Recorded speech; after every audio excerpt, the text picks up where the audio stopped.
The lightning energy on the arrow instantly paralyzed half of Orgrim's body. The first green arrow made a turn again, and suddenly pierced into his calf. Ah! Orgrim finally couldn't help but let out a scream and fell head first to the ground. Orgrim struggled to get up and staggered a step forward. His left hand pressed hard on his abdomen, which was the biggest wound on his body. Blood flowed out from between his fingers, but he still tried to stand up and tried to use his right hand to raise the warhammer high up. He failed. The damage that the 3 arrows had done to him surpassed all the damage that Lothar had done to him. Moreover, in the next second, another 3 arrows were shot. This time, Kargith managed to block 2 of them, but the explosive force from the last lightning arrow still sent Orgrim flying. Only then did Lothar look to the left in a daze. He saw Duque sitting cross-legged on a tank that was emitting a deafening roar 100 meters away, surrounded by 3 incomparably beautiful high elf rangers. With a bright smile on his face, Duque waved at Lothar. Yo! Chapter 571. Duque and his men were not the only ones who had arrived. Kilrog, Deadeye and Zuluhid had brought nearly 1,000 orc warriors with them. On the Alliance's side, the 12 paladins and the entire human army were rushing over. The Storm royal family's knights had already broken through Orgrim's personal guards and rushed to Lothar's side, surrounding the Alliance commander. Not only that, over 100 steam tanks were also rushing over. The dwarves were firing with all their might, clearing the entire area of orcs. In the distance, after the tank assault team rushed back and forth, the entire orc army had been cut into several pieces. There were not many horde flags still fluttering on the battlefield. Although these clans were still struggling under the attacks of the humans, more and more mages and heavy cannons entered the battlefield, rendering their resistance useless. Without enough orc warriors gathered together, it was impossible to break through the human army's sword and shield formation. However, if they gathered together, they would have to face the concentrated attacks of the mages. The most terrifying thing was the dwarves' largest tank destroyer. Though it was a huge, cumbersome thing, if it was given a minute or two to turn, to aim and load, a shell would shake the earth and the mountains. Within the area it hit, everything within a radius of more than 200 meters would be completely barren. The orc army had fallen into this vicious cycle. If they gathered together, they would be annihilated. If they scattered, they would be killed by the human shield formation. In addition, the rear was already in a mess due to the dwarves' blitzkrieg. At the back, there were still 40,000 dwarven infantrymen nailed there, constantly bleeding the orcs. The chants of Loktar Ogre could no longer be heard. All they could see were orcs who had thrown away their weapons and fled in panic. Instead, it was replaced by shouts of "Long live the Alliance." High above, Duque, who was sitting on top of a tank, looked down at Orgrim and said something that sounded like a verdict. "The Alliance has won." Orgrim crawled up again and his body shook as he spat out blood. He was so heavily injured that he couldn't even lift up the hammer of destruction. But he still shouted with a hoarse voice, "This time, the Horde has failed. But so what? The Horde will welcome their third great chief. The warriors of every race in the Alliance will die in the hands of the Horde warriors. Until your world belongs to us." Suddenly, Orgrim shouted with all his might, "Zulud, Kilrog, Kargith, let's go. Let's go, the Horde hasn't lost yet. The Horde will never fail." Noxus sighed softly. "Capture him alive." Even though he had lowered his voice, his normally loud and clear voice was no different from shouting in the ears of ordinary people. Led by the 12 paladins, more than 500 paladins charged towards Orgrim. Kargith Bladefist used his actions to replace his reply. His grey muscles bulged inch by inch, and he used his remaining hand to grab Orgrim. What he wanted to do was self-evident. Tyrion Fordring had arrived. Under the acceleration of the warhorse, the hammer arrived at an extremely fast speed. Clang! Kargith used the huge blade on his arm to barely block the attack. Without giving him any time to catch his breath, Gavin Rad and Saidan Dathrahan's hammers struck him at the same time. Wah! Even someone as strong as Kargith, a hero born as a death gladiator, was still sent flying more than 20 meters away under the combined attack of 2 top-notch human martial forces. He rolled on the ground a few times before regaining his breath. Unfortunately, he was already far away from Orgrim. Hammering the ground with his fist, Kargith resolutely retreated. Yes, he had tried his best. Kilrog Deadeye swung his sharp bone-spiked axe, sending a human paladin flying with a single blow. The hard bone penetrated the paladin's plate armor, and even his intestines were hooked out. He used his only remaining eye to look at Orgrim, who had already been rushed to his side by the 12 paladins. Without hesitation he turned around and left. But Zulud, Orgrim's assistant, under everyone's astonished gazes, charged over while swinging his hammer. That's right. He wanted to save Orgrim. Under the watchful eyes of nearly 1,000 human paladins, 12 inhumanly ferocious paladins, and 3 female ranger heroes who were even sharper than the male ranger heroes, he wanted to save his most beloved great chief. This was no longer logic or courage. At this moment, Zulud was more like a fanatical martyr. It wasn't just him. There were also over 300 orc warriors who charged with him. They were all great warriors. Uther.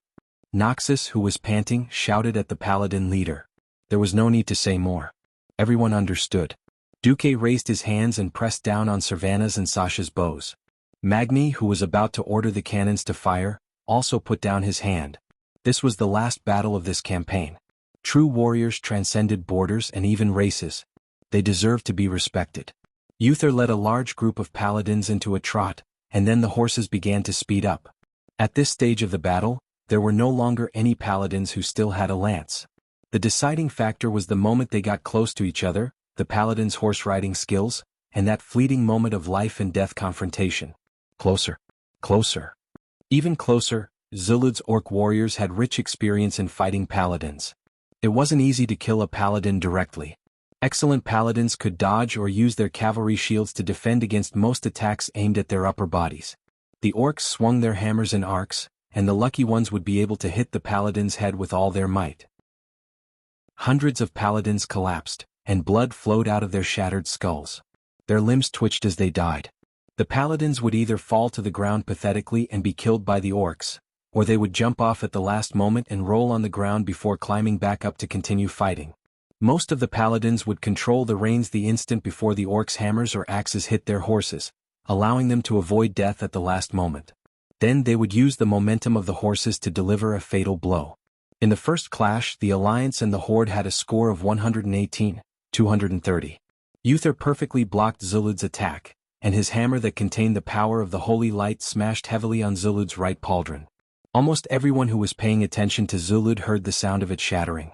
It wasn't just the pauldron that was shattering but the entire right shoulder. Zulud's entire right chest had been completely shattered by Uther's attack. The arm that was holding the hammer flew high into the air and started to spin in the air. Chapter 572. At this moment, Turalian arrived on horseback, ready to deal the final blow to Zulud. At this moment, Zulud made a move that shocked everyone. He grabbed the lower half of his right arm with his left hand, and with the broken arm and the hammer, he swung it down towards Turalian's head. This was definitely not something a normal person could do. At the same time, it was almost impossible. No one would have predicted that their entire arm would be sent flying. And it was even more impossible for anyone to think that their broken arm would still be able to hold the hammer in their hand tightly. But Zulud did it, and it was out of everyone's expectations. The weapon that was swung down at high speed was like a huge nunchaku. One was his own arm and the other was his huge warhammer. Even Turalian, who had been through hundreds of battles until now, was a little dumbfounded by this scene. There was no time to dodge, and Turalian reflexively swung the warhammer in his hand again. Before Zulud's warhammer could hit his head, the knight's hammer that was glowing in a holy golden light smashed into Zulud's face. Both of them were hit almost at the same time. Zulud was dead. Under the powerful holy attack, his entire face collapsed under the heavy blow, and under the despairing gaze of great Chief Orgrim, who he respected the most, he fell to the ground. His body twitched, and as his life left his body, nothing could stop the blood from flowing out of his broken head. Turalian's holy light had saved his life. The thick holy light suddenly rose up, looking like a glowing eggshell, and it had perfectly saved Turalian from the fate of having his head smashed to pieces and dying. The invincibility of a knight was a life-saving trump card at any time. Any qualified paladin should not die on the battlefield before activating his holy shield. There was danger. No danger. Orgrim didn't show his weakness like everyone expected. He looked at Zulud's body, and the last of his ferociousness exploded.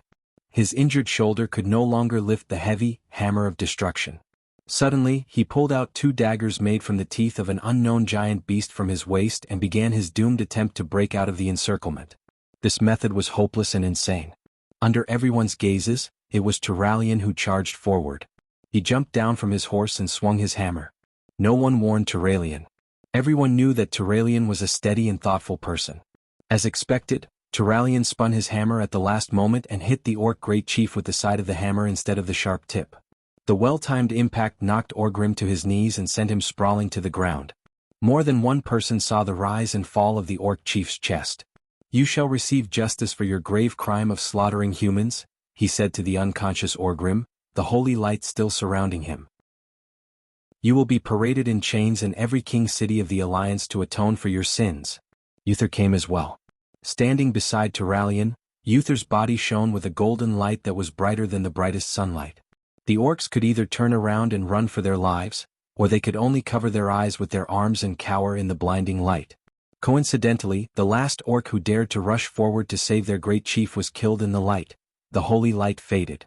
Not far away, more than 1,000 pairs of orcs watched dumbfoundedly as their leader was dragged up like a dead dog and tied up with thick chains. Failed? The strongest beastman in the entire horde, the invincible Orgrim in Makara, was defeated. Not only Orgrim, but also Lexa, who was famous among the beastmen for his bravery, was also captured.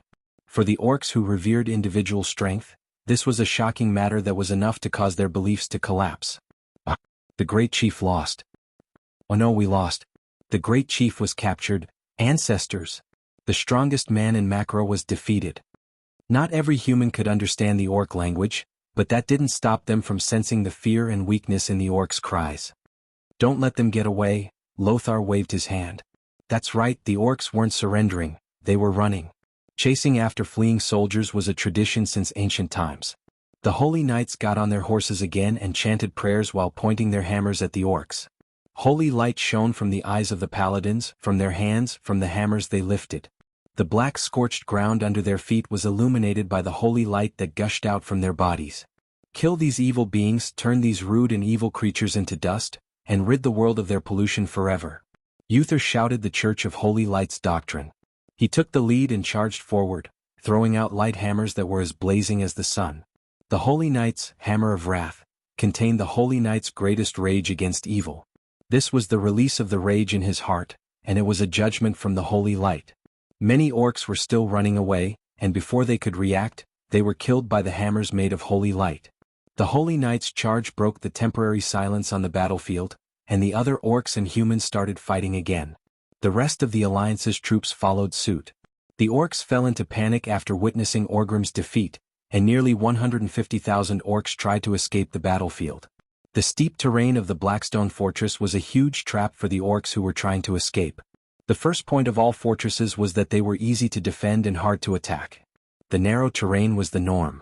From the scorching canyon to the Blackstone Mountain, there was only a 45-degree slope that was less than 500 meters wide, and it got narrower the further you went. Other than that, almost all the steep mountains had a slope of more than 70 degrees. If there were pursuers behind, climbing up would be a target. Hundreds of thousands of orcs squeezed at the foot of the mountain. Even though the humans behind them didn't outnumber them by much, none of the orcs dared to turn back and fight. They squeezed with all their might, and even tore at the limbs of their comrades, just for the only way to escape. Fire, fire. Don't be afraid of explosions. Give all our cannonballs to those green-skinned beasts. Magni shouted excitedly. Other than the ones that were destroyed by the orcs or ogres, and the ones that broke down along the way, there were still more than 120 of the new steam tanks gathered at the foot of the mountain. Including the armored vehicles, there were 300 of them. Fortunately, the most insane one was the tank destroyer. Fire the small cannons. Boom. Every time there was a deafening explosion, there would be a storm of blood. The orcs were finished. Chapter 573. The human soldiers cheered. They lined up in a dense shield formation, and with the help of the FFF's flamethrowers, they used raging flames to drive the beastmen to their deaths on the bloody slope that was 1,000,000 times worse than the Azura Road. Over there, almost every inch of land was being bombarded by a barrage of bombardment that was as dense as a storm. The dwarves didn't even need to aim. They just needed to cover their eyes and fire their cannonballs. If they couldn't kill more than 30 beastmen with a single cannonball, they would be unlucky. Towards the end, the 3 Windstalker sisters all lost interest in drawing their bows and shooting arrows. The massacre that was like shooting a fixed target wasn't something to be proud of. Looking at the layers of beastman corpses that covered the entire slope, Aurelia sat beside Duque and gently brushed her beautiful blonde hair. "Hey Duque, is the war going to end after this battle?" Gently hugging the beauty in his arms, Duque's gaze seemed to transcend the black scorched earth in front of him, past the crimson Redridge Mountains, past the muddy swamp of sorrows, and finally landed on the door of darkness in the cursed land. Maybe there are still some guards left at the door of darkness. But the war is over for now. Everyone could hear the faint melancholy in Duque's words, and no one refuted Duque's words. Duque had the highest authority in the entire alliance regarding the Horde. I heard in the wind that the generals and king of the alliance said that we have to destroy the door of darkness, Sasha said calmly as she sat down. Duque let out a disdainful laugh. What? It can't be destroyed? Servana's interest was piqued. Duque only said one sentence. If something created by two demigods and the Demon King's blueprints can be destroyed so easily by mortals, then those three would have wasted their lives. The Guardian Medivh and the demigod Ghoul, Dan at their peak had worked together and used Sargera's blueprints. It was obvious that it wouldn't be simple. Just imagining it gave him a headache. At this moment, a tsunami of cheers sounded nearby. Long live the Alliance. Long live Azeroth. We won. Only then did Duque and the Windrunner sisters realize that the bombardment had stopped for a while. Not a single orc could be seen standing upright on the battlefield. At least 1,000 orcs had humbly thrown down their weapons and crawled on the ground, shivering. They were begging for mercy in the orc language that the Alliance soldiers could not understand. But many more orcs died. Perhaps more than 100 orcs had escaped back to the Blackstone Fortress. It was not a threat. Moreover, Muradin Bronzebeard had already begun leading the elite Dwarven secret chamber guards into the Blackstone stronghold for the final sweep. At this time, Lothar, who was dressed in casual clothes, came to the side of Duque's steam tank with the help of Tyraean. It seemed that his wounds had already healed after the priest used Holy Light spell to heal him. However, the blood that had flowed out would not be replenished so quickly. Thanks for your armor, Duque. Lothar was still very weak, but he had the brightest smile on his face. Damn it, you're still so handsome at such an old age. Should I let you die? As he cursed in his heart, Duke, who had a dark heart for a short period of time, would never admit that he was jealous that Lothar was more handsome than him. Uncle Anduin, you're old. Don't charge any more. That's for the young. Duque raised his chin and looked at Tyraean, who was beside Lothar. Anduin Lothar bared his teeth and bulged the muscles on his right arm. Even if I have another 10 years, I can still beat you in arm wrestling. If you allow me to inject mana from the magic circuit into my arm muscles, you won't be my match even if you return to 18 years old. While Duque was speaking, Aurelia suddenly thought of her first night. That was what Duque did. She suddenly flipped out. Enough, you two injured people, go and recuperate. The Alliance won't be able to survive without you two. Under Aurelia's anger, Duque and Anduin shrunk their heads at the same time, like two children who had done something wrong. The people around them burst into laughter. After a while, Anduin then smiled. We've won? Duque nodded. We've won. The matter of the Dark Portal can be left to Mograine and Antonidas. What are you going to do next? Duque looked at Tarina's Menethil II, who had run out again, and suddenly sighed. Although I don't want to say it, my other battle has just begun. Anduin immediately understood what Duque was referring to. Stormwind will always be your strongest shield. Thanks. It did not matter that the others could not understand the conversation between the two of them, as long as they could understand it themselves. In this battle, a total of 238,000 orcs were killed and missing. Apart from Kilrog Deadeye's Bloodring clan, who retreated in advance, almost none of the clans escaped. After a short rest, the pursuing troops set off again. Originally, Anduin and Duque wanted to give the task of pursuing to Mograine. To their surprise, other than Tarina's, all the other kings voted against Mograine's appointment. With no other choice, the two of them could only team up again, leading the Silverhand Knights, Highland Knights, and 20,000 dwarves to set off first with 50,000 elites. Mograine led the Scarlet Cross Army and other main forces, following closely behind them, 3 days behind. The vanguard led by Lothar spent about a week following the retreating army. After crossing the Red Ridge Mountains, they once again met up with the Griffin Legion from the Elven Forest and Duque's private legion. A total of 120,000 soldiers passed through the Swamp of Sorrows in the south, and arrived at the red, withered land that had been drained of energy by evil magic. Report, we found the target, the scout reported. Following the scout's footsteps, the Alliance army advanced as quietly as possible. A deep valley appeared in front of them, and the walls of the valley were even taller. In the center of the valley, just as the scout had said, there was a huge door. It was not built on the walls or buildings but stood out of thin air. When they saw the full view of the Door of Darkness, everyone gasped in surprise. The Door of Darkness was about 40 meters tall and more than 30 meters wide. It was built with a mysterious white-green stone. Its basic structure was just 3 huge rectangular stones stacked in the shape of a door. Right above the door was carved a huge snake. The snake opened its mouth, revealing its sharp teeth. On both sides of the door were 2 huge statues. They were obviously dressed like mages, but both of their hands were holding a huge cross sword. The faces of the statues were deep in the hood, and a dark aura lingered on the statue's face. When others looked over, they could only see a pair of shining eyes. Chapter 574. Inside the stone pillar was the teleportation portal itself, emitting green and black light that was filled with energy. To Antonidas and the other mages, it was still a large vortex that emitted energy and some strange feelings in the large space. I can feel that the door is extending and deeply embedded in the ground, devouring the energy in the underground magic net, Antonidas reminded Lothar. There were more than 10,000 orcs gathered in front of the door, but they didn't seem to know what to do. They were no longer clans. Perhaps the continuous defeats and the capture of the chief had caused them to lose trust in each other. They no longer trusted each other and instead became families or hunting teams. It was not an army but a large number of teams. We don't have much supplies. Get ready to attack. Destroy them with all your might. Lothar did not hesitate, and planned to directly suppress the entire vanguard and destroy the orcs with simple violence. Hey Duque, wait. Duque suddenly stopped Lothar. Huh. As a commander-in-chief, it was originally a very embarrassing thing for his decision to be stopped by his subordinates. Duque was different. Duque and Lothar were definitely life-and-death friends. Lothar did not take it to heart. Duque walked to Lothar's side and whispered in his ear, "Did you realize that the Rotterdam kingdom is very embarrassed this time?" So what? Lothar was a pure warrior and he was not very good at such politics. Our supplies have been reduced. It's not because the supply line is too long.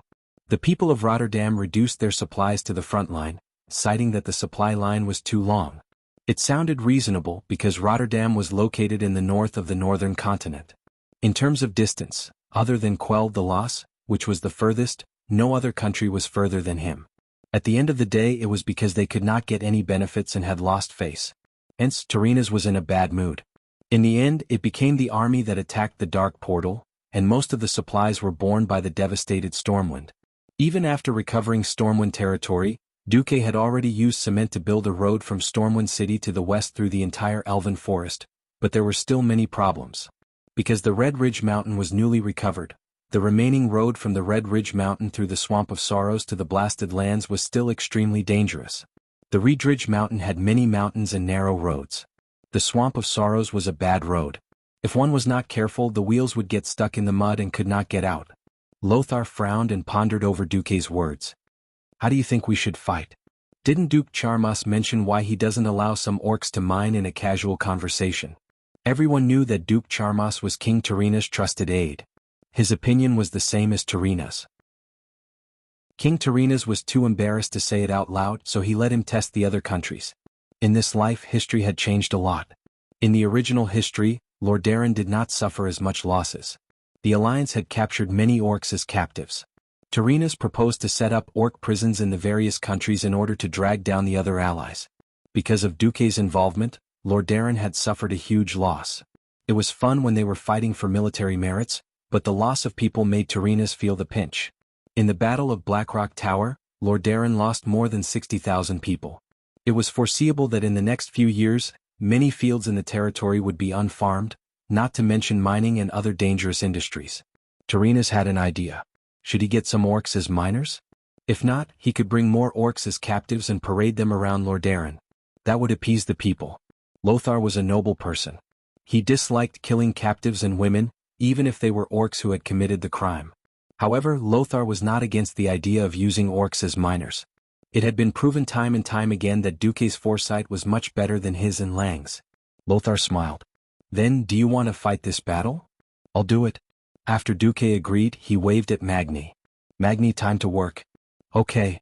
The Alliance bigwigs were a little speechless as they watched Magni move his big butt, which was unique to dwarves, to Duke's side. Speaking of which, the commander of the Alliance had the right to order those big shots who were called generals or kings. But that was only on paper. You're a king and yet you're so obedient. Really, Magni didn't care that much. The lightning battle arcana that Duque taught him made the dwarves proud in the final battle.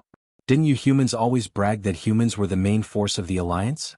Who was the one who launched the surprise attack in the last battle and turned the tide? The Dwarven Tank Corps. Who killed the most orcs? It was the Dwarven Tank Corps. Now, seeing those human bumpkins looking at the lightning flag of the Tank Corps with envy, Magni felt very proud. The only thing that made him depressed was that when he asked Duque to draw the Tank Corps' battle flag, the design was a sloth with a lightning symbol on its back. Aren't the dwarves always ridiculed for having short legs?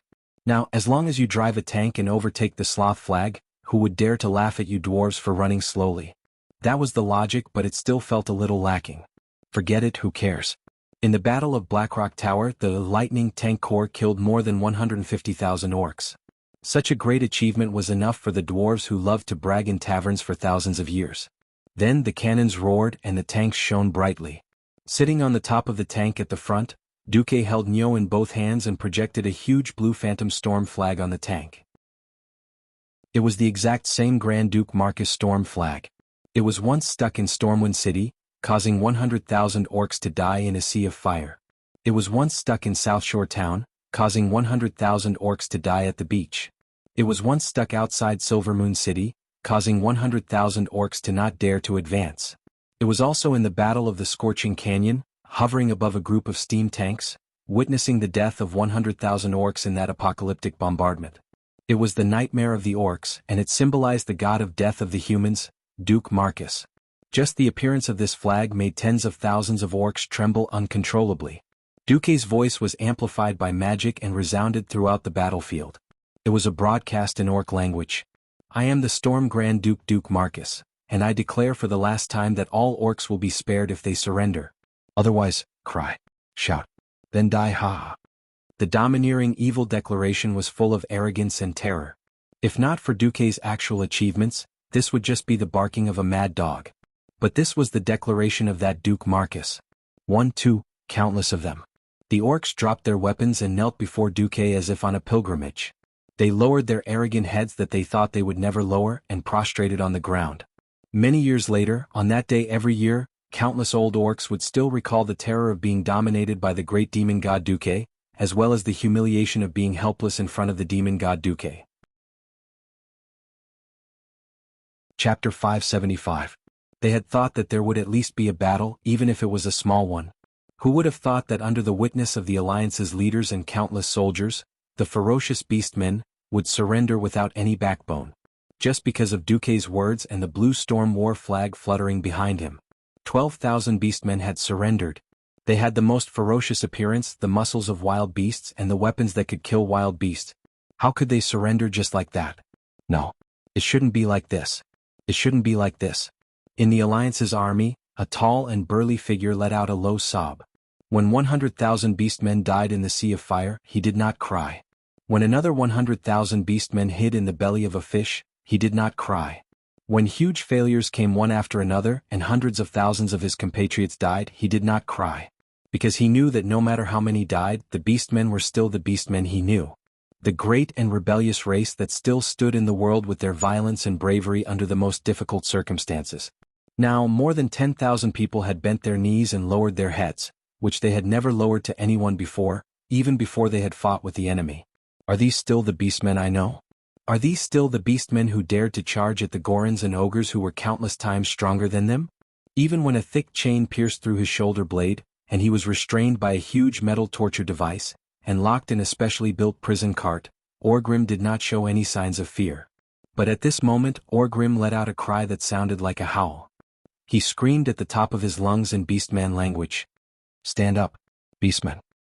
Are you still the great beastmen? Aren't you afraid of the punishment of your ancestors after you die? Stand up, beastmen. You are definitely not slaves of other races. Stand up, pick up your weapons and fight. You would rather die standing than live kneeling. Every beastman present heard the cry of their former great tribal chief. Some were in pain, some were hesitant, some were lost, but most of them were nervous and trembling. Orgrim had forgotten that he was roaring as a prisoner. If he was still the free and noble great chief he was half a month ago, every orc would continue to support him even if he was in dire straits. This was the iron law of the orcs that had been passed down for thousands of years.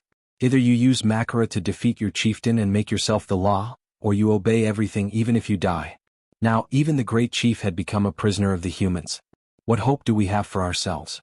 Orgrim watched in despair as countless orcs lifted their heads to look at him in fear. Then they lowered their heads even more and pressed their foreheads against the dry, hot, crimson ground like slaves. No, Orgrim let out a blood-curdling scream. At this moment he finally understood Duque's sinister intentions. This seemingly thin and weak young human used his own method to ruthlessly knock down the backbone of the tribe. Something like a spine. Once it was broken, he would never be able to straighten his back. Duque was using this method to destroy the entire tribe. So what if these people escaped the Alliance's control in the future?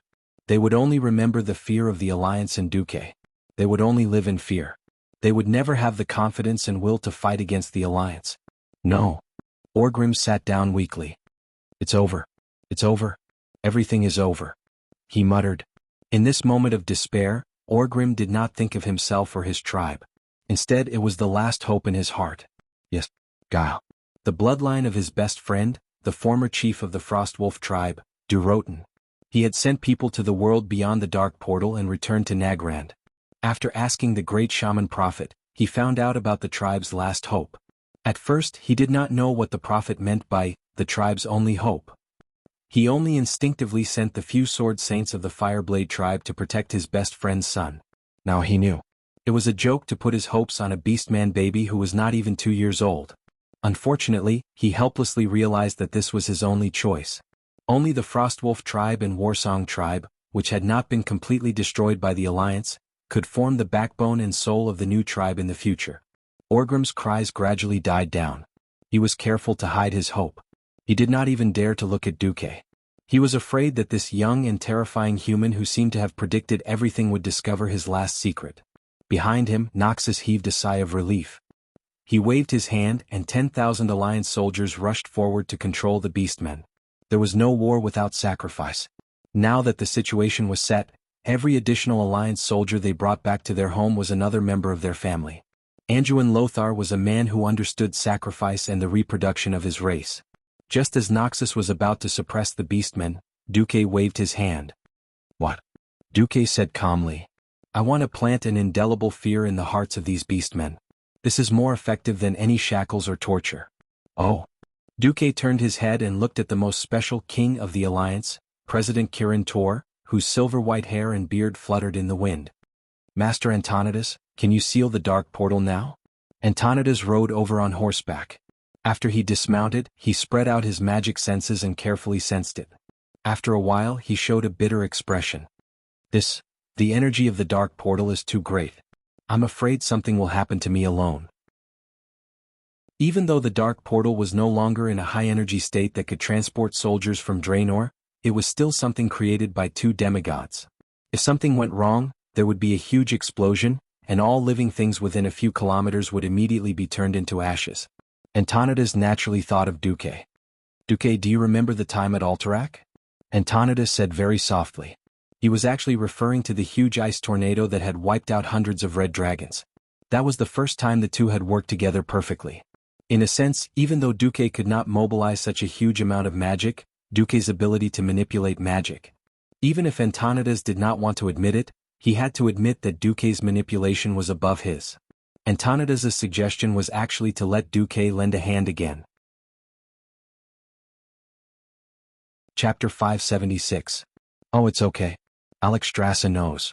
She said that it was her kin who went overboard. The Red Dragon army will not pursue the matter. Antonidas blushed. He had originally wanted to extort some money from Duque.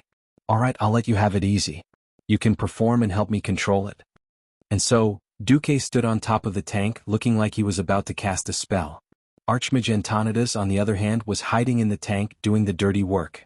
To be honest, Duque did not want to cast a spell now. Baron Geddon's mana burn was still causing him trouble. The magic that flowed in Duque's body was the lowest level of monitoring. He only used the system elf to help him monitor Antonidas' spellcasting process, preventing him from losing control and warning him. For Antonidas this was enough. Duque pretended to chant a spell on top of the tank. Antonidas, as well as the high-level Dalajan mages around Duque's tank, began to focus on summoning energy and filling their bodies with magic. There was not much energy left in this land, but the dark portal itself contained a huge amount of energy, and there were no measures to prevent people like mages from taking it for their own use. No, it should be said that there were originally. After the last master, Ghoul, Dan, died in the tomb of Sargeras, the magic that was originally set on the dark portal became a decoration. Antonidas and the other mages were now doing this, absorbing the energy of the dark portal and directing it to Khadgar. The old mage's long silver hair stood up, sweeping the roof of the tank. To the orcs, magical energy that they could not understand began to dance on Duque's face and fingertips. The wind roared around Duque, and the orcs even felt that there was lightning around Duque. The orcs seemed to have found the reason for their defeat. Ah, so it was such a terrifying human mage who defeated us. They began to hold their breath, not even daring to make a sound. Facing the door of darkness, Duque closed his eyes, opened his arms and opened his palms. He slowly pushed against the door of darkness, as if he wanted to release all the energy he had absorbed earlier. Of course, this was only the work of the poor blue-collared mage in the tank. The enormous energy gathered in front of Duque and formed a mysterious, pulsating, glowing ball-shaped object with countless light spots hovering around it. Even without any knowledge of mysticism, everyone who saw this scene could easily sense this energy ball, feel its pulsation and feel its condensation. Duque was very satisfied with the fearful and respectful gazes that came from all directions. Very good. His level of acting cool was already maxed out. Duque secretly gave himself a 360-degree compliment. Well, it's just to scare the orcs anyway, so there's no need for him to be proud of it. Ahaha. With the help of the system elf, Duque focused his consciousness on the huge spatial fissure and the energy it contained. He confirmed its location again and sent a clear 3D spatial spell model to Antonidas. Antonidas, who was below, shuddered, and a bitter taste appeared in his mouth. Is it really because of the difference in talent? I've just begun to sense the shape of the fissure, and this devilish little guy Duque has already made the entire spatial fissure model. With a deep sigh, Antonidas began to work. He quickly arranged the tasks of the various high-ranking mages in the magic communication circuit, and then informed Duque that it was done. Duque opened his eyes, and the aftermath of the enormous energy seemed to flow out from his eyes that were deeper than the universe. The Windrunner sisters beside him were dazzled, and the human soldiers and orc captives were shocked. They saw Duque suddenly put his hands together so that his palms were facing each other, and then he made a pushing gesture. The huge energy ball suspended in midair suddenly flew forward. The ball was elongated into a slender shape, like some special spear. An energy spear that was about to be thrown into the center of the dark portal. Its energy gushed out, poured into the dark portal and pierced through the stone slabs that built it. Boom! Suddenly there was a huge tremor. This big explosion shook many Alliance soldiers and orc warriors, and even Duque himself almost fell from the top of the tank he was standing on. The illusory black and green energy ball in the middle of the portal was instantly blown to pieces. Fortunately for the nearby Alliance soldiers, almost every piece of energy that was blown out was sucked into the portal that was about to collapse. The space shook violently, and after 10 seconds the huge spatial fissure disappeared. The surging green and black colors were replaced by a blank space. Every high-ranking mage could clearly feel that after the connection with the world called Draenor was cut off, the earth began to breathe again. Standing on the top of the tank, Duque looked around, and he saw Lothar standing up in a slightly disheveled state. Of course, the more disheveled one was Turalian, the serious and responsible paladin. When he felt the danger just now, he immediately stood in front of Lothar, seemingly ready to use the holy shield. Not sensing the arrival of a truly destructive shock wave, Turalian also gave up on the idea of using the invincible spell. The paladin was covered in dust and small stones, but he didn't seem to be injured, and he smiled at Duque as he wiped the dust off his body. The dark portal has been destroyed. Unless another demigod uses an artifact to open it, our world is safe. Standing on a high place, Duque waved his arm and shouted, and suddenly the most fanatical cheers of the Alliance soldiers sounded from all directions.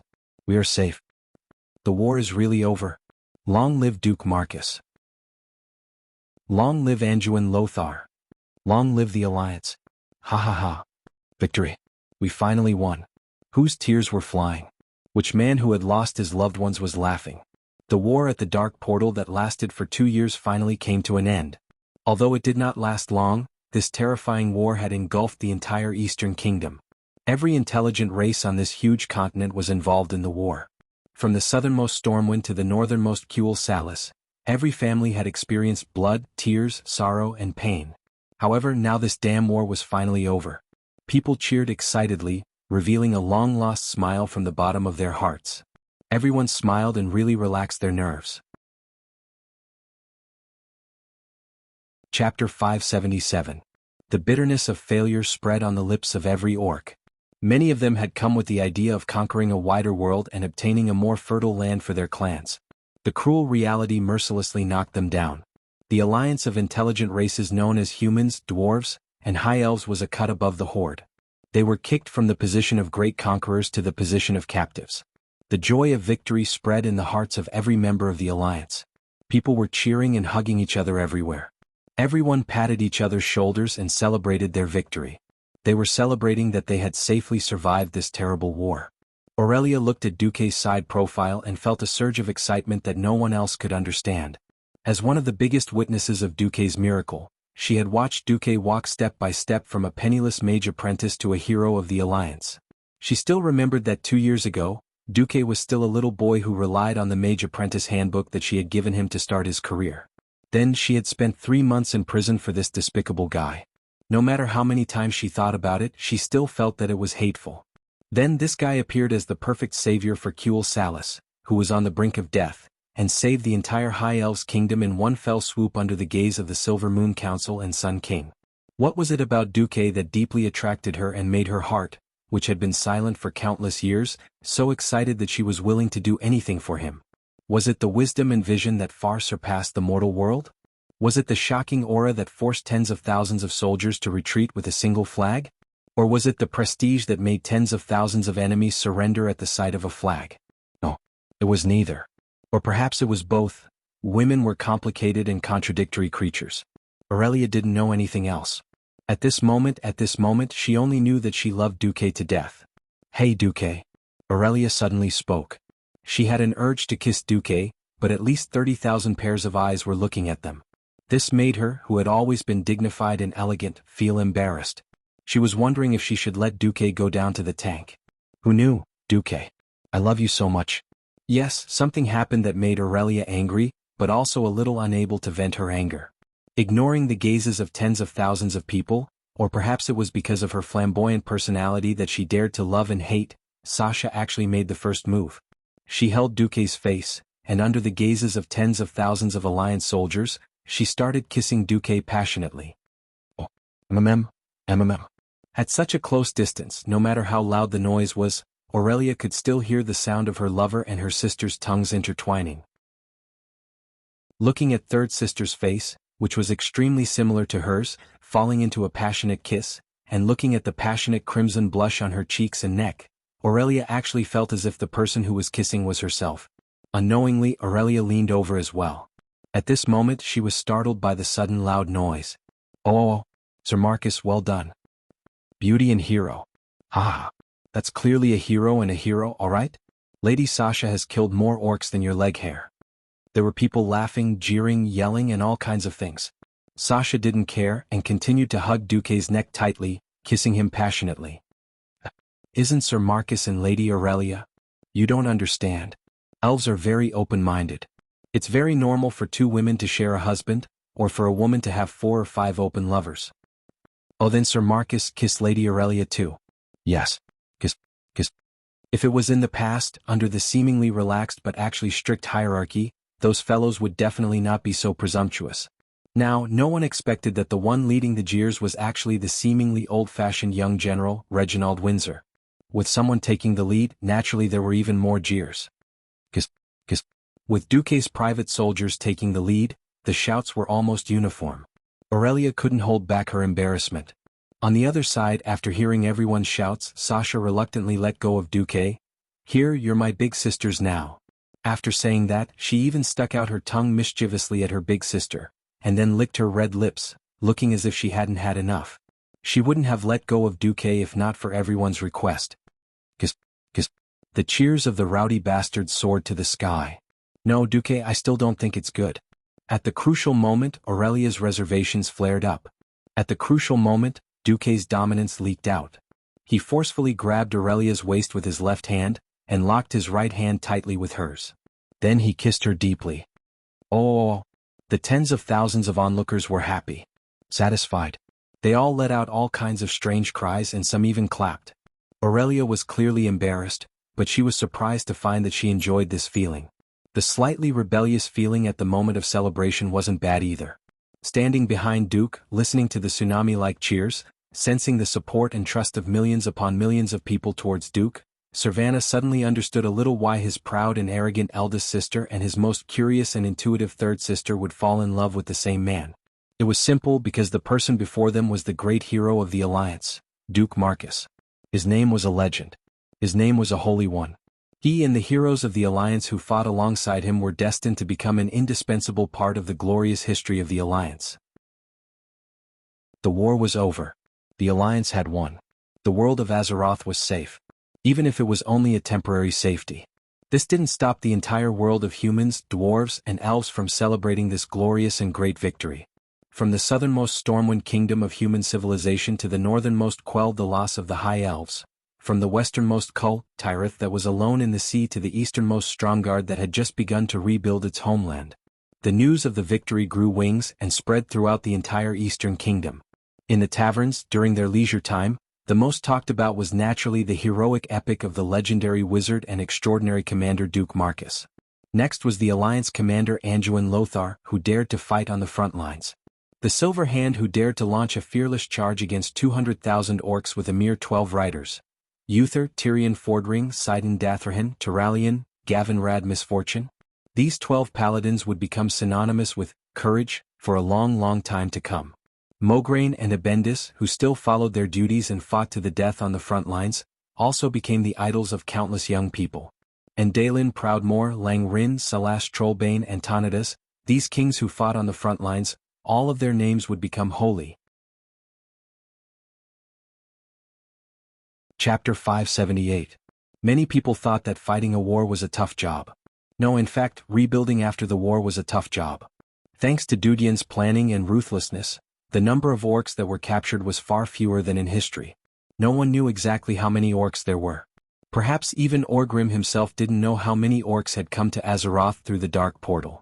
There were many illiterates among the orcs, so the number of orcs that came to the world of Azeroth was generally counted by clans. Anyway, there were no less than 1 million orcs that came to the world of Azeroth.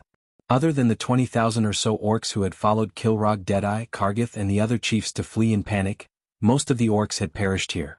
As for the captives, there were only 25,000 people. In history there were more than 200,000 orc captives. Just based on the Knight's creed of not killing captives, they had to build shelters for these captives and feed them to these gluttonous people. This caused the finances of both the Dalajan and Stormguard to collapse. Most importantly, the orc captives didn't buy it. In the following years, when the power of the devil's blood gradually faded from the orcs' bodies, they became less violent and dangerous. Some of the moronic philanthropists who didn't experience the first and second Dark Portal completely disregarded how these orcs had massacred villages and cities in the human world, and how much damage they had caused. Instead, they cried out for the orcs who had been oppressed and enslaved by the humans. Of course, there was no such problem now. 25,000 orcs who had lost their will to fight. This was a standard that almost any of the 11 countries in the Alliance could handle.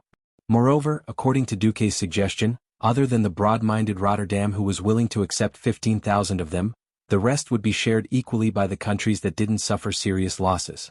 They would either provide money or manpower to build a shelter for the captives. Duque's family planning policy package for the orcs was also passed by a large margin during the Throne Conference. Just like in history, the Alliance finally decided to build a total of 3 small shelters in the Hillsbrad Hills and Arthy Highlands.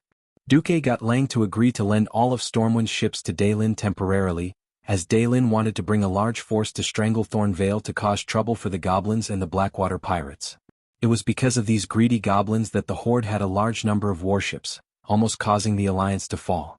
Perhaps he wouldn't start an all-out war with the gnomes yet, but he would at the very least extract a shocking amount of reparations from these deranged gnomes' pockets that would make them ache for many years. In exchange, Daelin transferred almost all of Kull, Tira's, civilian merchant ships and cargo ships to Stormwind to support Stormwind's restoration. In this era, reviving a kingdom with millions of people was not an easy task. Even though Duque had Edwin Van Cleef make preparations long before the invasion of the southern continent, and even before the main army had landed in Stormwind City, Edwin Van Cleef had already prepared the materials needed to rebuild Stormwind City. It just so happened that Stormwind City was completely destroyed, and the orc clan that controlled Stormwind City was a bunch of unromantic bastards. They tore down almost every wooden pillar in the city to make a fire, and piled up the stones to make a stable. The entire old Stormwind City, with the exception of Stormwind Fortress, was basically demolished. It needed to be completely rebuilt.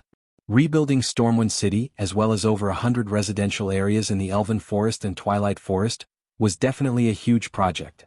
Of course, it was not something that could be completed in a short period of time. Logically speaking, as an expert in internal affairs, Duke should be busy from dawn to dusk, unable to deal with anything. However, most of the time, the higher-ups of Stormwind could only see the figure of Duke's butler, Makarov. This mercenary butler had become the #1 representative of Duke in handling Stormwind City's internal affairs. The rebuilding of Stormwind City was handed over to the Mason Brotherhood led by Van Cleef. More than once, Lang asked where Duque was, but each time, he only knew that Duque was walking around in his own fief, and did not know what he was doing. As for Duque, Lang and Anduin doted on him to the point of letting him do whatever he wanted. They would never order Duque to do something. Seeing that most of Duque's people were busy rebuilding Stormwind City, they let Duque do whatever he wanted. What was Duque doing? It was mid-December, and many places in the Eastern Kingdom were very cold. The Elven Forest was considered a relatively warm area. It was not spring all year round, but the temperature was around 18 degrees Celsius, which was a suitable temperature for a hot spring. In the East Elven Forest Stone Monument Lake, near the large lake that had been renamed Windwalk Lake, Sylvanas was rushing through the forest. That bastard Duque. He has no self-awareness as a Grand Duke. Every time I want to find him, I don't know where he is. Sylvanas was full of complaints. With the surrender of the orcs and the restoration of the Stormwind Kingdom, Duque's title of Grand Duke suddenly became true. As the price for poaching the Windrunner family from Kuel Salis, Duque gave a large piece of land to the 3 Windrunner sisters. From the moment she got the land back, Sylvanas became an official countess of the Eastern Twilight Forest. Sylvanas did not even get to enjoy the luxury and happiness of a noble for half a day before she was immediately shocked by the tragic state of her fief. Night Town had to be rebuilt and more than 1,000 people had to be settled. It was said that there were more than 3,000 people of Night Town in Hillsbrad, anxiously waiting for the ship to arrive, and rushing back to their former homes for the winter. After knowing what the new year meant to humans, Sylvanas was frantic. She had complained to Duque before, but Duque had dismissed her with the rule that a lord could not directly deal with the people of the lord under him. Now the complicated internal affairs were driving her crazy. Who knew that when she got close to the hot lake, her sharp ears would suddenly prick up, and she would hear some terrible sounds. Ah! His sister's sweet murmurs made Sylvanas blush to his ears. Bastard! Here in broad daylight. No matter what, Sasha was still her 3rd sister. Sylvanas was also depressed to death. Ever since the kiss in front of everyone at the Door of Darkness, his eldest and 3rd sisters had completely fallen for it. She would not become infatuated, but staying with her sisters and hearing them talk about Duque all day, Sylvanas was really annoyed. That was why she dragged her 4th sister to the Twilight Forest. They had wanted to wait for Sasha to finish her business, but half an hour had passed, and there was no sign of her stopping. Queen Sylvanas could not take it anymore. She shot a whistling arrow in an obvious arc and hit the surface of the lake, causing water to splash everywhere. Chapter 579. 5 minutes later, a neatly dressed Duque stood in front of Sylvanas and explained guiltily, I accidentally found a hot spring. Hot spring my ass. What kind of reason is that? Queen Sylvanas was exasperated. What she couldn't take the most was that her elder sister was there too. So her elder sister had already been defeated and was lying dead on the round rock beside the hot spring. Now, her elder sister was so nervous that she looked like a little girl who had done something wrong, and kept playing with her fingers. Give me a reason. Why are you so idle, Duque? Don't you know that millions of people in Stormwind are waiting for you to show off your internal affairs abilities? Are you going to let down King Euron and Marshal Lothar's expectations? Could it be that this is the true nature of the Alliance's hero, Duke Marcus, that I have high hopes for? After spitting out those words, Sylvanas felt much better. She didn't even realize that she seemed to be exasperated at his failure. She felt that there was no difference between this Duque and the Sun King Anastrian who had fallen into mediocrity after achieving glory. For some reason, although she was happy to see her sister and Duque getting along, she still felt a pang in her heart. Was it disappointment? Disappointment? Or did she hope that the Duque she acknowledged would be even more perfect? She didn't realize that she was actually hoping to hear an extraordinary and unconventional answer from Duque's mouth. Because I'm waiting for something big to happen that can affect the entire alliance. If I wasn't so idle all day, that person in the north wouldn't dare to make a move. Duque seemed to be hinting at something. Vanessa gently combed her slightly messy long silver hair with her fingers. Today she was wearing a long white dress that revealed her back and a beige shirt. After a round of sex, she looked even more beautiful and alluring. Her second sister was a little embarrassed. Hee, I'm a countess, and there are more than 50 strong men looking for work in a small territory of Wind Lake. Do you think I'm a fool or blind? Where?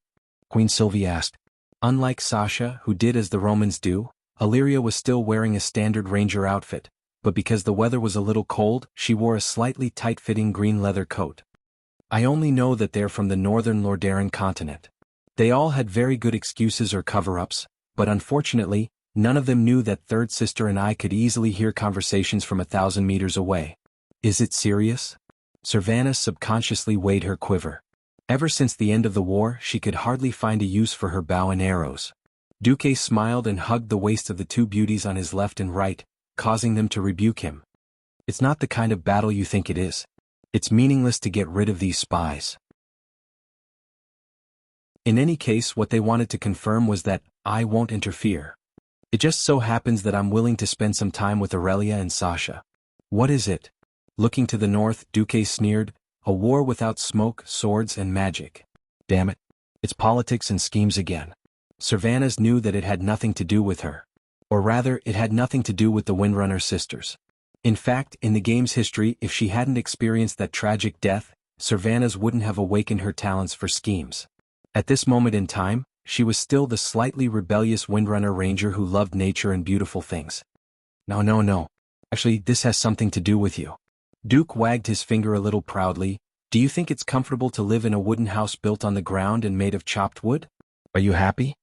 Duke's words not only poked at the softest spot in Servana's heart, it also poked at the hearts of the two sisters.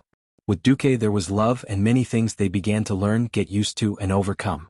It was something that lovers of different races and habits had to face if they wanted to be together. They would endure and compromise, but that didn't mean that they would be truly happy. As elven rangers who loved nature, only the beautiful treehouse and the lush forest were their true loves. It wasn't the kind of treehouse made from a random tree, but from a real elven ancient tree. The feeling of breathing with the spirit of nature was something that couldn't be found in the post-war elven forest. In a daze, Servanas recalled the beautiful days when she sat on the edge of the treehouse dozens of meters above the ground, swinging her legs and humming. Servanas couldn't help but stretch her legs. Duque took a look. Yes, the legs were slender, with a graceful arc from the calves to the knees, and then to the thighs, showing off the roundness of the legs. Apart from fourth sister, whose body was still not fully developed, the long legs of the three Windrunner sisters were all devilishly beautiful. Duque only glanced at Sasha's slender legs, and then glanced at Aurelia's even more voluptuous breasts. He quickly looked away. No, if I become impulsive and become a beast, even God can't save me. Duque knew very well that Servanas didn't have any special feelings for him now. Duque sighed and stopped teasing them. The tree of life. When he said the word, the eyes of the three sisters shone brightly, starry-eyed. If I can get Alexstrasza to owe me a big favor, I can get a tree of life while maintaining my current close relationship with the Crimson Dragon Legion. That was Alexstrasza, the life giver. The great existence who created the world tree. If it was her, it wasn't impossible. The three sisters couldn't help but fall into a dream of a better life. Aurelia was the most clear-headed. She was the first to react. It's not easy to make the Red Dragon Queen owe you a big favor, right? Generally speaking, there's nothing that can make them owe me such a huge favor. But he's different. The corner of Duque's mouth curled into a smile. This smile was a little sneaky. For some reason, Sasha really liked Duque's naughty smile. Speaking of which, the big thing that happened recently is that Lord Davar Prester who appeared out of nowhere in Alterac, right? Sasha asked. Yes, it's him. Duque's eyes shone with a fiery light. This mysterious lord's appearance could be written into a legendary novel. His territory in the deep forests of Alterac was burned down by the Red Dragon army, which was still controlled by the Beastmen. Just a week ago he actually had the ability to cross the mountains with a servant, pass through the destroyed mountain paths, and cross many canyons to reach Lordaeron. Chapter 580. In fact, in late November, when news came from the south that they had won the battle and the dark portal was completely sealed, the entire northern continent, Lordaeron, was in an uproar. This did not only refer to the people's uproar, but also the political level. In almost all the major cities of the northern continent, a large number of special convoys suddenly appeared overnight. The insignia hung on the convoys, each one more powerful than the other. Those were the envoys sent by the political leaders of various countries. That's right, the war was over, but how to divide the spoils after the war was the main point. The destruction brought about by the Battle of the Dark Portal swept across the entire Eastern Kingdom. The destruction at every level was quite shocking, be it politics, military or people's lives. On the 27th of November, in Caer Darrow, Elugia, who had applied for leave from Duque to visit her family, met her father. To Elugia's surprise, her father's trusted aide brought her directly to her father's study. That was where the Duke usually worked. That was where the Barra family's top secrets were stored. Even though she was the Barra family's daughter, she was never allowed to enter. She saw her father. Although the Duke had a lot of white hair on his head, he hugged Elugia affectionately, which made Elugia feel a long-lost emotion. "Father, how many years has it been since you hugged me?" Elugia did not see her mother, which was not surprising. As an academic mage, her mother rarely stepped out of the research room throughout the year, so it was even more difficult to bump into her. Then, she passed through the study that was neatly arranged with files and documents. Elugia was slightly shocked, because her father had fiddled with something and opened the door to a secret room. Her mother said that this was her father's most private meeting room, which even the king had never entered. Duke Barav opened the entrance to a dark underground passage. Just as Elugia was hesitating whether she should take a step forward, her father grabbed her hand. Before she could react, she felt a hallucination from phantom magic. When she came back to her senses, she found herself outside a small hall. Elugia did not know where she was, but her intuition told her that it was a small room deeply embedded in the mountain. Opening the luxurious door, she followed her father in, and saw the famous General Haas. "General Haas? Hello." At first, Elugia was stunned. Her good upbringing allowed her to react immediately, and her well-honed etiquette made her lady's etiquette impeccable. Haas, the loyal and brave General Alterac, had short white hair and a square face.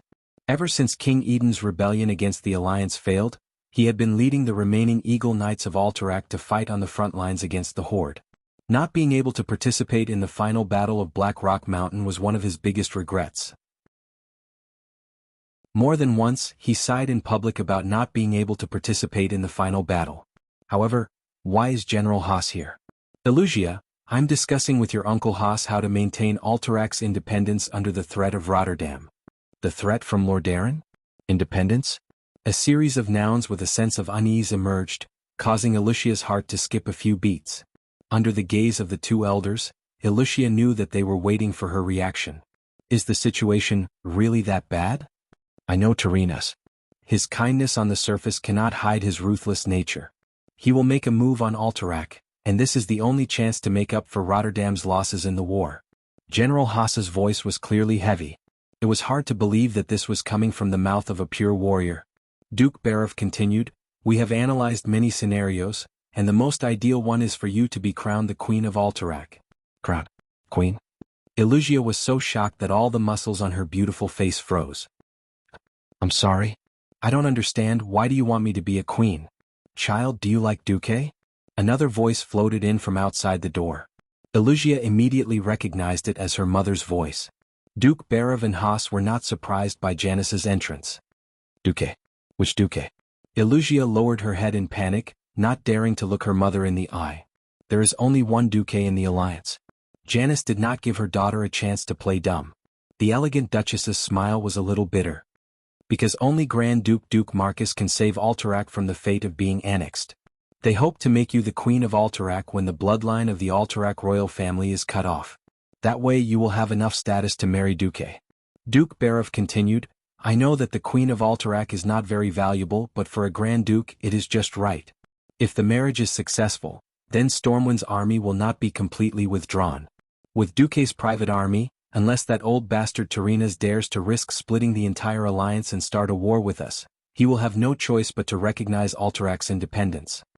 No, Elugia subconsciously wanted to refuse, but was interrupted by her mother. Little Elugia, do you still remember when even our family could not protect you? Whose knight was it who threw an iron glove at the face of that shameless bastard from Lord Darren?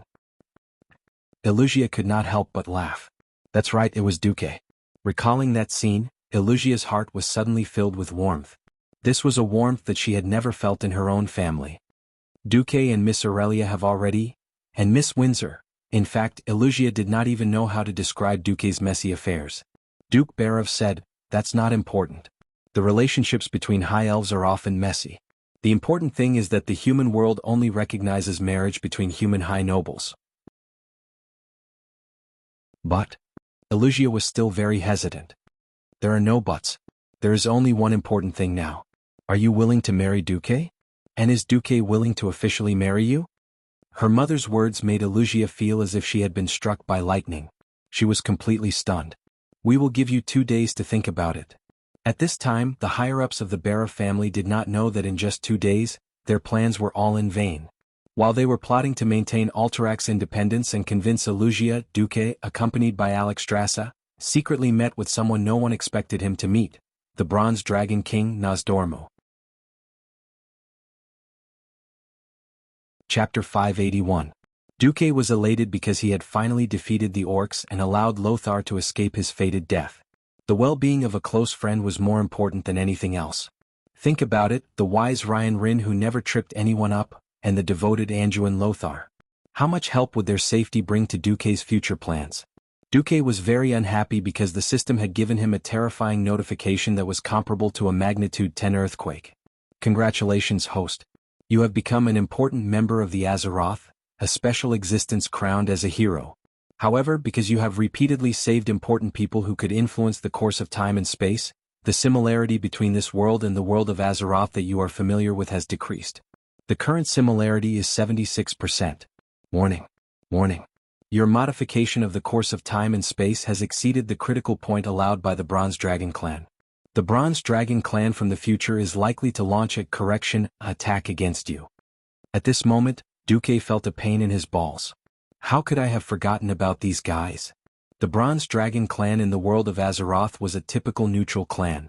Most of the time, the Bronze Dragon Clan would not do anything because they were given the responsibility of the Creation Titans to be the guardians of time and history. Duque still remembered that he had participated in several major battles in the game. Those were all moments in time to prevent the Burning Legion and other messy forces from changing the current history. Theoretically, if evil forces went back to the past and changed the past, such as killing the most important people in the past, then the current time and space would lose its foundation and collapse. Protecting history was to protect his current existence. Alright, Duque had a good time fighting bosses in the past. He really did not think that he would be targeted one day. What if the future Bronze Dragon Clan saw Duque as a scourge that would destroy history? What if the Bronze Dragon Clan attacked and killed Duque and the people around him? What if the future Nosdormu came to take Duque's life? Duque didn't know what the result would be. Unfortunately, even if he used his toes to imagine, he would know that something bad was about to happen. An unprecedented thirst for power welled up in Duque's heart. To the powerful and massive Bronze Dragon Legion, he and his forces were no different from ants. If he had the power of Medivh at his peak, with the natural stronghold of Karazhan, he would turn Nosdorm into a specimen if he dared to come. But now, Duque would never allow a bunch of idiotic bronze dragons who only knew how to correct history, to restore what he had built with his own hands. If everything was reconstructed according to history, his subordinates, Windsor and Van Cleef, would die first, followed by Lang and Anduin, and then Elugia. What Duque could not accept was that Aurelia would have died in the expedition to Northrend a few years later. Could he accept it? Whoever accepts it is an idiot who gave birth to a son of AB*TCH. In the empty room, Duke cursed in one breath, feeling much better. Fortunately, he had the system. Otherwise, when the bronze dragons came to his door, Duque might still be in a daze. After venting his anger, Duque began to sober up. He began to carefully analyze the cards in his and the bronze dragon's hands. He seemed to have some ideas, but it was not enough. No, before I become stronger, I have to buy some insurance. Duque sent a magic message to the Red Dragon Queen. Yo, Alexstrasza, how have you been? Oh, Duque. My side is still the same. I heard that you won, that's amazing. I almost thought that without the support of the Red Dragon Legion, you wouldn't be able to win against those damned green-skinned creatures. Alexstrasza's face was full of surprise. They're just green-skinned creatures, I can do whatever I want. That's right, Zuluhid, who was responsible for enslaving you and your people, was also killed by us. Well done. The queen gave Duque a thumbs up. By the way, why are you looking for me? Can't I look for you if I don't have anything? You asked me to drink with you? The queen's yellow pupils shone with a shrewd light. Duque's expression turned ugly, because he remembered this guy's terrible drinking behavior. Love in the chest. Tui tui tui. It's so boring to just drink. I actually found something, but I'm not completely sure. I'm less than 50% sure. Your thing is, when Duque finished telling Alexstrasza, the Red Dragon Queen turned pale with fright. She said seriously, this is definitely not a small matter. Even if it's only 50%, it's already very high. I'll go call them. Under Duque's guidance, Alexstrasza first went to the Queen of Dreams, Isra, and then to the King of Magic, Maligos. Finally, she contacted Nosdormu. Almost as soon as Isra's emerald dream connected to the bronze dragon's nest in the desert, Nosdormu let out a deafening roar. Duke Marcus, what the hell did you do? In the face of this sudden roar, Best Actor Duke and the other 3 Dragon Clan onlookers had the same expression. Dumbfounded. The actor's expression was so real that Nosdormu, who didn't have the ability to eavesdrop on the other party's thoughts, was a little stunned. That's rude, Nosdormu. This time, Duque discovered a very important new situation and came to report to us. What the hell are you doing? Or did Duque really do something? Although she said that, Alexstrasza transformed into her dragon form without hesitation, almost completely blocking Duque. Looking at the dumbfounded Duque, Nosdormu started to doubt the information he received from the future. Although the future guy's words were a little serious, Nosdormu was a little conflicted. From what he saw, the future Duque had gone a little overboard, but it wasn't to the extent of going overboard. After all, it was still a good thing. So, from the start, Nosdormu tried to scare Duque. If Duque was really a spy or saboteur who destroyed the world by destroying history, he would definitely give himself away. The result of the test made Nosdormu a little depressed. Just now, when he roared, he added a bit of the power of time. If Duque was really a time assassin from the past or future of the world of Azeroth, Duque's body would definitely change in an instant. However, it didn't. Chapter 582. Was there a mistake? How was that possible? Could the future have made a mistake? Nosdormu couldn't figure it out. Of course, he couldn't figure it out because Duque didn't belong to the realm of time that he controlled. Strictly speaking, Duque belonged to the space faction. Without concrete evidence, Nosdormu didn't dare to make a move in front of his brothers and sisters. The huge Dragon King made of sand blinked and looked at Alexstrasza, who spread her huge red wings as if she was protecting her baby dragon. He felt a little embarrassed. No, actually, what we do today will affect the future. Some of the effects will cause the future world to collapse. Duque seems to have changed the fate of many people recently. This has changed the future of Azeroth a little. Most importantly, Duque isn't a native of Azeroth. Nosdormu hesitated in front of Alexstrasza, who was glaring at him. He seemed to be thinking of a better way to phrase it. Isra, who hadn't spoken until now, opened her mouth. Her eyes were still closed in her human form. She looked like a sleeping princess with a delicate face. Her ethereal voice sounded. Chains? I know that you're responsible for protecting the timeline, Nosdormu, but don't forget that Azeroth isn't completely isolated from the outside world. So what if there are foreign creatures? We are the Guardian Dragons. We protect the safety of all of Azeroth. Isra seemed to glance at Duque. It wasn't a glance in action but a look in feeling. She continued, if it's beneficial to the world, even if the timeline is changed, it shouldn't be a big problem. After all, your ultimate responsibility isn't to protect the timeline, but to protect the entire world of Azeroth. Yes. Alexstrasza interrupted. If it wasn't for Duque, I might still be in that damn cave being humiliated by those evil orcs for who knows how long. The Red Dragon Queen was definitely the more careless type. However, the more she was like this, the more shocking her intuition was. Unbeknownst to her, she had stumbled upon one of Nosdormu's unspeakable secrets. One had to know that according to the original history, she had always been suffering. She was only liberated after the Second World War of the Dark Portal. Her dragon eggs had been stolen and smashed, and the Red Dragon army had also suffered heavy casualties. In any case, she had been miserable. Suddenly Nosdormu felt embarrassed. For him it would not take much effort to peek into the future. He knew about Alexstrasza's bitter experience in the original future. In an instant the head of the huge Sand Dragon King drooped down unnaturally. Alexstrasza immediately thought of something. Wait. You've already foreseen that I would be humiliated for a while. It's fine that you didn't take the initiative to save me, but you actually opposed Duque to save me in advance? Nosdormu's face turned green. Damn you.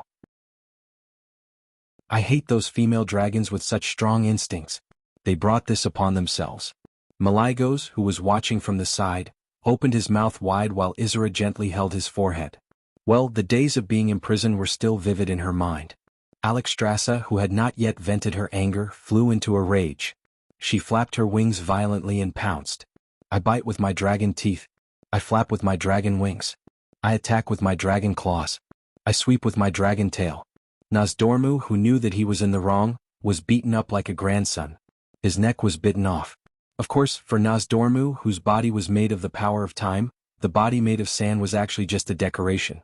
Alexstrasza's attack actually did not hurt him at all. After a while, when Alexstrasza finished venting her anger, Nosdormu's body quickly returned to its original form. However, being stared at by this huge red female dragon, he did not speak. All right, Nosdormu. I believe that Duque is a good guy. If you can't prove that his existence is a threat to Azeroth's safety, then for my sake, don't target Duque, okay? It was clearly a negotiation sentence, but when she said it, a pair of dragon claws were on her waist, and her mouth was full of sharp teeth. She was full of the demeanor of a dragon queen. If this draconic language was translated to be more straightforward, it would be, I have Duque under my protection. Get as far away from me as you can. Duque's mouth was wide open. He was simply ecstatic. Originally, he had bought insurance and hoped to negotiate with Nosdormu under the cover of the three dragon aspects. Who knew that Alexstrasza would actually directly announce that she would protect him? Duque was so touched that he almost snot out of his nose. Well, Duque actually had a slight cold. At this time, Nosdormu's voice suddenly came directly into Duque's mind. Little guy. I don't know if you did it on purpose or not. Anyway, I want to tell you that I have my eyes on you. If you are really proven to be the destroyer of the timeline, I will take care of you even if I have to fall out with that stupid female dragon. Duque's expression turned cold. Nosdormu, I don't know what you mean, but I will continue to use my own methods to make this world better and better. I will also resolutely resist the evil forces that invade the world of Azeroth, such as the Burning Legion. Nosdormu's huge illusory dragon head let out a cold snort in Duque's mind. Duque's expression changed. His entire mind felt as if the earth was shaking. Alright, I will bear with it this time. When the time comes, when the future Nosdormu goes crazy and chases after you, don't come crying and begging me. However, thinking about it, it was also a tragedy. An entire army, the Bronze Dragon race that protected the timeline for tens of thousands of years, this magical race that could travel through time, gradually became extinct. They were all killed by their darkened selves that came to their future and endless possibilities. The darkened ones killed those that were not yet darkened. Those that were not yet darkened, after killing their darkened selves, they also darkened. Then they returned to the past and were killed by their darkened selves. This seemed to be an eternal cycle of death. It was definitely an endless tragedy. Because people could not see the future clearly, they had hope for the future. However, because they knew the future, they were completely hopeless about it. Duque sighed in his heart. If I wasn't a transmigrator who successfully reversed history, perhaps I would have gone crazy and darkened if I encountered such a situation. But now, Duque smiled and extended his right hand to Nosdormu. I believe that the future will get better and better, right? After saying that, he raised a platinum plate that only had 1/5 of its original size left in his hand. Dear, do you want to shake my hand? Chapter 583. When Duque returned after dealing with the 4 dragon aspects, he was just in time to see the victorious Alliance army pass through the Elven Forest. To be precise, the Dark Portal closed on the 15th of November. After leaving behind the Stormwind Griffin Legion, the Dwarven 1st Infantry Division, and the 1st Mechanized Division, the remaining 200,000 soldiers turned back. When they first arrived, the army could only fight their way south. After crossing the Solder Bridge that separated the northern and southern continents, they had to bitterly pass through the wetlands, Loch Moden, Barren Land, Scorching Canyon, Burning Plains, Red Ridge Mountain, Swamp of Sorrow, and finally arrived at the Cursed Land. After passing through the Swamp of Sorrows and the Redridge Mountain, he would then turn west and cross the Elven Forest. After that, he would be able to board a refugee ship from the destroyed Stormwind city to South Shore. The people of Lordaeron and Gilnis, on the other hand, chose to go straight to the Southflow coast. When they passed by the eastern Elven Forest with fertile soil and lush foliage, when they heard that this place was actually the fief of the three Windrunner sisters, regardless of whether it was the humans, the dwarves, or the elves of Kuel Salis from Aurelia's maiden family, all of them were shocked and envious. Big sister, when we first heard that you gave up your position as the Ranger General of Kuel Salis and joined a human Grand Duke, we all thought that you did it for love. Even though he had been promoted to Ranger General, Hadgeron Mingi was still a junior to Aurelia. Yeah. It turns out that being willing to sacrifice everything for love is just a lie. Rothelma Theron stood on the hill with her hands on her hips. She looked at the majestic and vast forest in front of her and felt a little unhappy. He had only managed to become a general, but on the other side Aurelia had already found a good doc. In an instant she was equivalent to a Grand Duke. Aurelia was the Countess of the Eastern Elven Forest. Her fiefdom. A third of the Silvermoon Council's members added together was about this number. At this moment the Elven Rangers of Quell, the Loss almost had the urge not to go back, but to change sides and follow Illyria. I didn't think that Duque would really give me such a large territory. I thought it would be nice to have a small village. Aurelia was embarrassed. Cough cough. The faces of the Kuel Salis elves darkened. How did you get to this point so easily? For thousands of years, countless counselors in Kuel Salis had racked their brains and used all their power to squeeze into the Silver Moon Council just to get 100 or 200 acres of land. Duque facepalmed. Darling, don't you know that acting tough is the deadliest? Alright, I'm not afraid of you being arrogant. I'll give you full marks for this. Anyone with a discerning eye could see that this had nothing to do with her being Duque's woman. This was the reward she and her Windrunner family had received for supporting Duque ever since the alliance was formed. On the other hand, the four sisters had personally killed more than 10,000 tribes. Such a magnificent battle record left the bystanders speechless. But isn't this too good? The fief was hereditary. Unless they committed treason, the king had no right to take back the fief.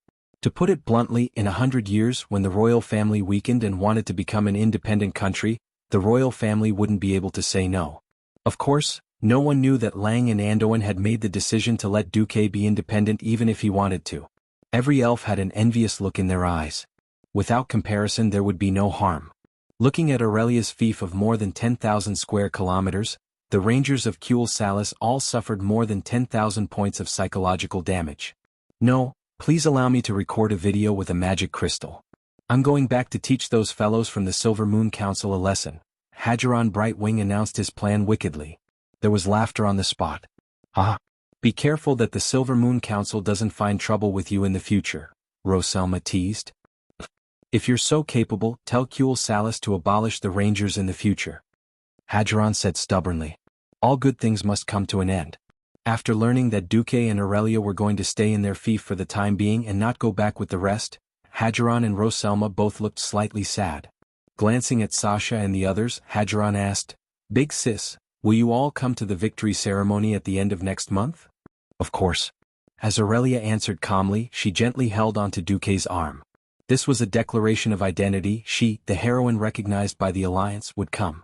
According to the agreement, she would also wear Kuel Salis's Ranger General uniform that day. This was the last bit of shame for the High Elves. In fact, everyone knew that Aurelia would attend the ceremony as the Countess of Stormwind. Hadgeron and the others left, leaving only Duque and the others here. After returning to Karazhan and dealing with Khadgar, who had become as clingy as a puppy due to loneliness, Duque had a rare leisure vacation.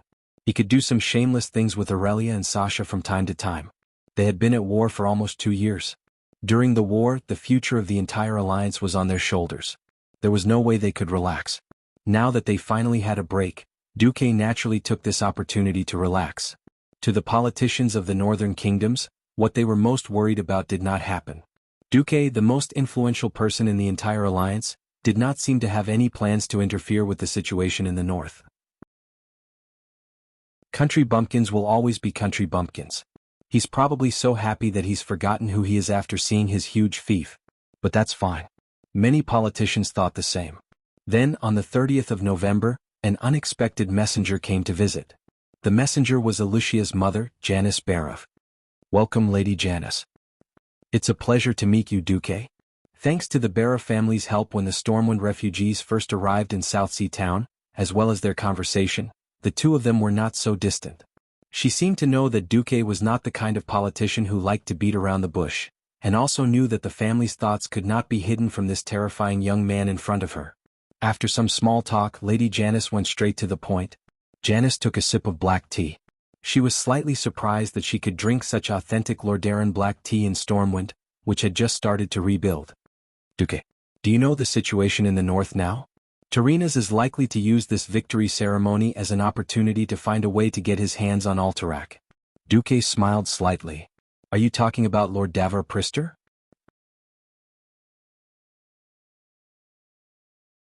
Chapter 584. Janice was a little surprised. It seemed that Duque was not as indifferent to the internal affairs of the Alliance as the rumors said. According to the Alliance declaration, the moment the Dark Portal was destroyed and the Horde was defeated, Anduin and Duque automatically lost the authority to command the armies of the various countries. All military ranks in the Alliance were temporarily frozen until there was a new threat and they were forced to activate the Alliance again. This was only in the military field. In the eyes of the kings, there were only two commanders in the Alliance, Anduin Lothar and Duke Marcus. Mograine wasn't bad, but he was only at the level of not bad. He wasn't a real commander. As for Duque, after leading the army to save so many kingdoms, almost all of the 11 countries in the Alliance had to respect Duque. This was the main reason why the Barov family was so eager to get Duque on board the ship of Alterac. After the food purchase incident, Janice did not pay special attention to Duque. It felt like in just a moment, the seemingly immature kid that King Lang randomly conferred as a duke had grown into a giant that the Barov family and even Alterac had to look up to. Now that Duque directly mentioned the name that the Barov family and even the remaining forces of the Alterac kingdom were afraid of, Janice understood that Duque was not really content to be the Storm Duke. Janice's feelings were a little complicated. Duque's foresight, which had been proven time and time again, also made the Barov family's heart palpitate. Even her husband Alex had said that even if they succeeded in making Duque the son-in-law of the Barov family, he would not know if it was a blessing or a curse. Unfortunately, the threat from Rotterdam was the most real. Seeing how Duque had disregarded the past and saved Kuel Salis, she could only bet on the fact that Duque was a person with high sentiments. Janice sighed. "Since you already know, I hope that you can tell me personally as Alucia's mother. What should we do with Alterac?" The Lord of Presto had perfect identification documents. Unless there was a civil war, Alterac could only watch a person of unknown origin become the king of Alterac with the support of Rotterdam and betray the interests of Alterac. Alterac will become one of Lordaeron's provinces in 10 or 20 years' time. Duque gently tapped the armrest of the sofa with his right index finger. This Lady Janice was more intelligent than he had expected. If Janice had asked him in the name of the Barov family, he would have used his identity as the Duke of Stormwind to fool her. The problem was that she had to play the emotional card of Alucia the moment she opened her mouth. Of course, this made Duke a little unhappy. But seeing that Alucia had been with him for so long, and that she was the daughter of a high noble, helping him to work, accompanying him to war, acting as an emissary, and working hard without complaint, Duke really could not ignore it. Duque sighed and asked, "Before I answer your question, let me ask you in the capacity of a half-teacher and half-friend of Alucia. What kind of king do you think Tyrrhenas Menethil II is?" Janice was stunned for a moment before replying, "A third-rate military strategist and first-rate politician. As long as he doesn't interfere with the interests of Rotterdam, he is a merciful elder." Janice's answer was very skillful. She revealed her own opinion without slandering the king of a large country. Duque leaned back on the sofa and propped his chin with his left hand. "Since we all think he is a first-rate politician, do you think Tyrrhenas would let the person he supported waste a lot of time fighting against the Barov family? You know, the nobles of Alterac have almost all been wiped out. Only the Barov family is left. So what? Whether it's General Haas or the Barov family, we have used our actions to wash away the shame of King Eden's betrayal," Janice argued. Duque was silent. Left with no choice, Janice threw out what she thought was her biggest trump card. "For the sake of the Barov family's all-out effort to save you in the Stormwind Kingdom, and for the sake of Alucia, can't you help Alterac? If we work well, we can make Alucia the queen, and you the king of Alterac." His calm gaze, as if he could see through all the secrets in the world, made Janice's heart palpitate. Janice suddenly realized that Duque was the kind of person who wouldn't be moved by mere benefits from Alterac. Duque flipped his right hand lightly, and a map of the entire southern continent appeared in front of him. The next moment, East Elven, East Twilight, Redridge Mountain, Upwind Trail and other areas on the map were all marked with his storm flag. The Swamp of Sorrows and the Cursed Lands were marked in light blue. He threw out a sentence that almost shocked Lady Janice out of her wits. If I'm willing, Rin and Lothar will support me in establishing a nation with these areas as my territory. Janice cried out in shock. She couldn't help but be shocked. This land was shockingly vast, at least twice the size of Alterac. King Lang actually approved of Duque to this extent. Duque waved his hand and the map disappeared. He crossed his fingers and rested the back of his fingers on his chin, staring at Janice with a determined gaze. But I never had that intention from the beginning to the end, because the third war against the Dark Portal was inevitable. Establishing a country was just a superficial idea. You don't understand what the world of Azeroth is facing. If you could see what I saw, you would know that Lordaeron's greed for Alterac is just a small matter. Duque wasn't trying to scare Janice. In this world, even the Bronze Dragon King Nosdormu couldn't compare to Duque. Duque was familiar with the history of Azeroth's development, and Nosdormu had to pay a price for peeking into the future. Janice bit her lip, seemingly unwilling to give up. Duque, are you really not willing to help the Bearer family? Duque was silent for a long time. Only the crackling of the firewood could be heard in the living room. After some time, Duque finally said, I promise I will help the Bearer family at the very end. Janice's expression changed. She didn't know what the very end meant, but at the very least it would save her, her husband and Alicia's lives. But would the Bearer family still be the same Bearer family after losing the Fertile Hills Brad Hills, Caer Darrow and Dalen Mill? Janice stood up suddenly. Since Lord Marcus is not sincere, please forgive me for taking my leave. Chapter 585. Lady Janice had gone very secretly. Whether she came or left, she did not alert the Windrunner sisters. Duque, on the other hand, continued to play with Aurelia and Sasha as if nothing had happened.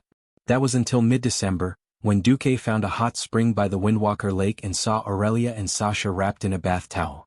He couldn't hold it in and was caught by Sylvanas. After Duque used the Tree of Life to divert the three sisters' attention, the topic naturally turned to Lord Davar Presto. Wait, why would a human lord make Alexstrasza owe you a favor? The atmosphere had been good, but Sylvanas suddenly changed the topic. Yes, even the uncles in the tavern were bragging that Lord Davar Presto might inherit the throne of Alterac and marry Alucia. Duque, are you really going to let Alucia marry the next king of Alterac who popped out of nowhere? Hearing this, Aurelia immediately pulled a long face, and the demonic aura descended again. She didn't say anything and just walked over and sat in front of Duque. She crossed her arms and tucked her palms under her armpits as if saying, I'm waiting for you to explain. If I'm not satisfied with your explanation, don't blame me for flipping out. Duque still held his chin and smiled. I suddenly realized that Aurelia is quite cute when you're angry. Don't interrupt. Do you know what I want to ask? Aurelia was fuming. At this time, Sasha came in as well. Sis, maybe Duque has his own difficulties. Sasha, don't give in to him all the time, okay? You'll spoil him too much. Aurelia was a little angry that she even scolded Sasha. She turned her head. Alright, tell me, are you really not going to help Alucia? Duque spread his hands. Speaking of which, wasn't the original focus of the topic the Tree of Life? How did we end up on top of Alucia? Aurelia rage +1. Duque gave up on acting. Alright, in fact, Alucia's mother Janice came to me once a while ago. The Bearer family wants to make Alucia the Queen of Alterac, and then make me the Queen's husband. They want to use my influence as the Alliance's vice commander to fight Tarinas. This. Aurelia was a little stunned. Alucia, whose marriage was used as a political tool, was pitiful, but the nobles of Alterac were not kind either. What's more, he wanted Duque to marry Alucia? What about the positions of us sisters? Aurelia was immediately unhappy with the Bearer family. On the other hand, she knew that Alucia had helped Duque a lot, so Aurelia was very conflicted at this time. Duque, are you really going to marry Miss Alucia? Sasha felt like she would immediately cry if Duque gave her a definite answer. How could I abandon you and Aurelia for a mere king? With that, Duque pulled Sasha over and kissed her. For the first time, Sylvanas did not feel that Duque being intimate with his sister in front of him was an eyesore. A mere king? The king of Alterac, one of the 7 great human kingdoms, was actually a mere king in Duque's words? If it were any other man who said this, it would only be taken as a lie. Duque was different. He really had the right to be a king. However, he rejected it. He rejected it lightly. How many men in the world could resist such temptation? How many men could maintain their rationality in the face of great benefits and fame? Duque's tone was relaxed and cozy, but the 3 Windrunner sisters felt a heroic aura coming from him, making their bodies tremble with excitement. Aurelia was the most mature and steady elder sister among the sisters after all. In any case, what happened with Wuxia just now also gave her a warning. Duque was technically single. Even if he announced that he was going to marry the sisters, such a marriage would probably not be recognized by the entire human society, nor would it receive blessings other than friends and family. Aurelia spoke up, "Yo, it seems that us sisters are quite valuable, even more so than the king. Duque, why don't you tell us what's our price?" Duque was slightly stunned. He suddenly understood why Aurelia would attack him at this time. At this moment, Duque was possessed by a movie star. At this moment, Duque was possessed by Stephen Chow. Duque held Sasha's hand with his left hand and moved closer to Aurelia. Then he held Aurelia's hand with his right. Of course, the words were copied, but after some slight changes, they clearly reflected Duque's current feelings.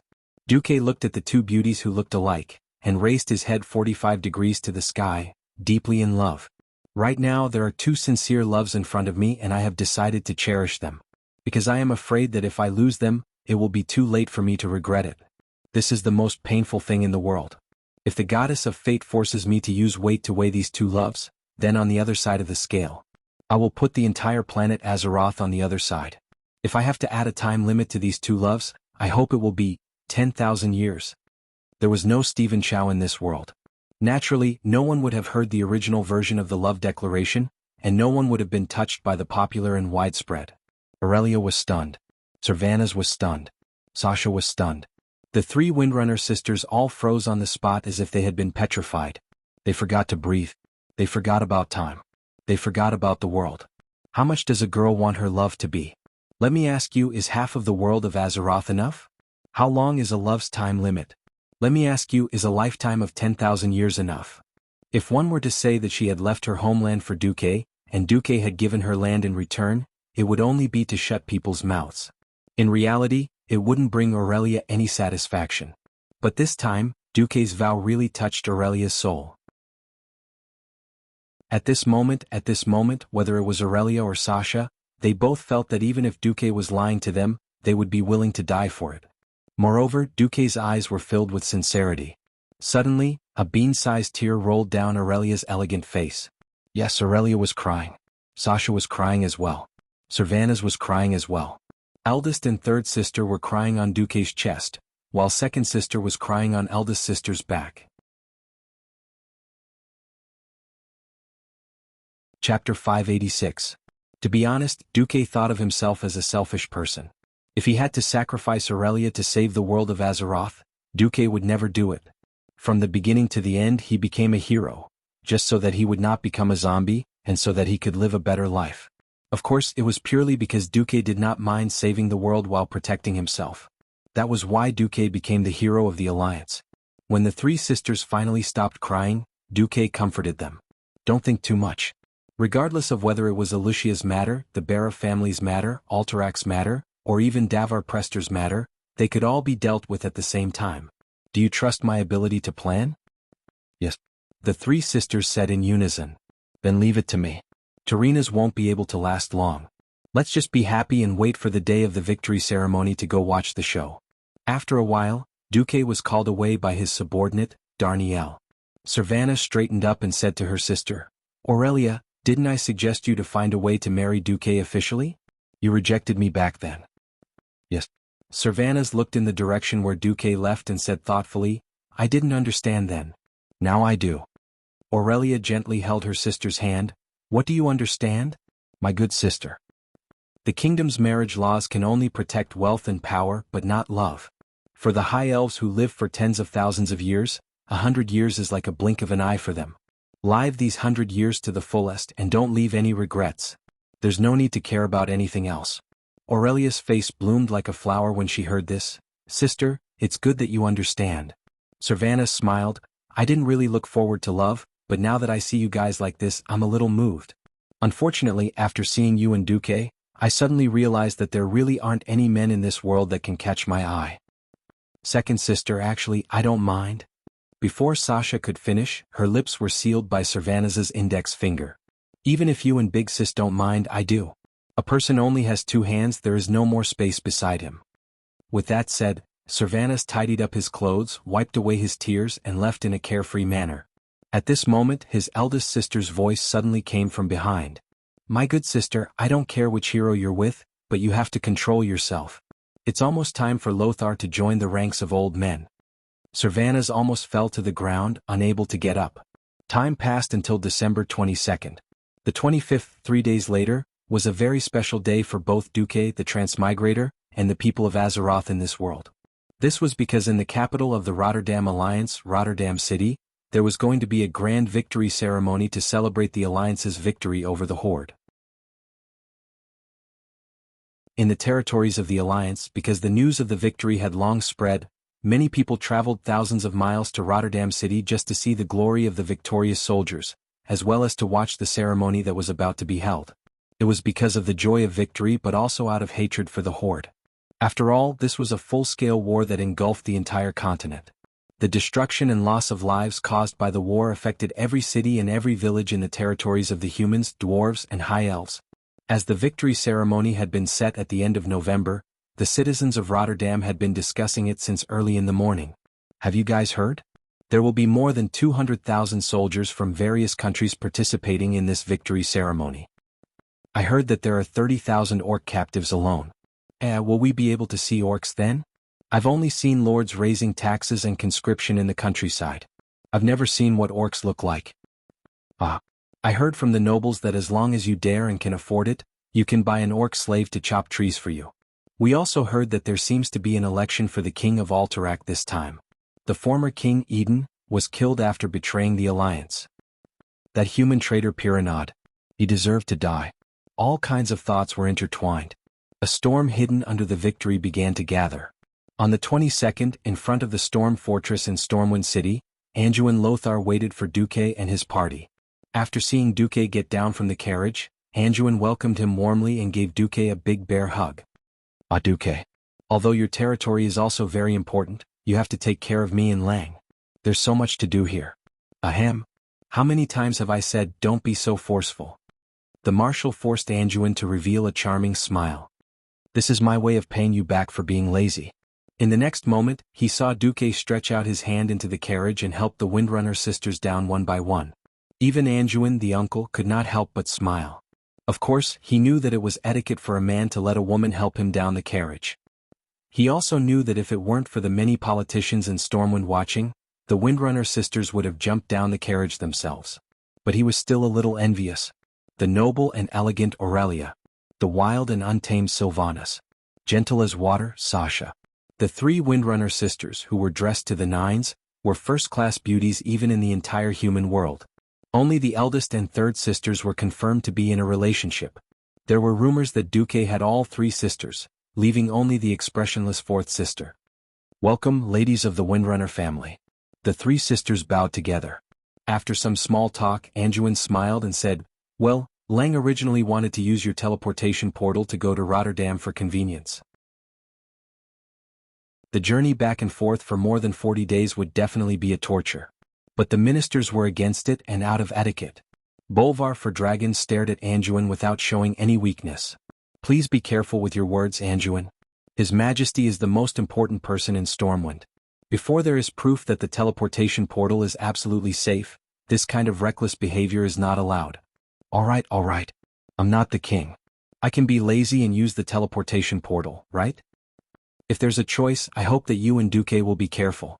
Bolvar meant that Duque should just use the teleportation portal and fly around randomly, and not involve the other important people.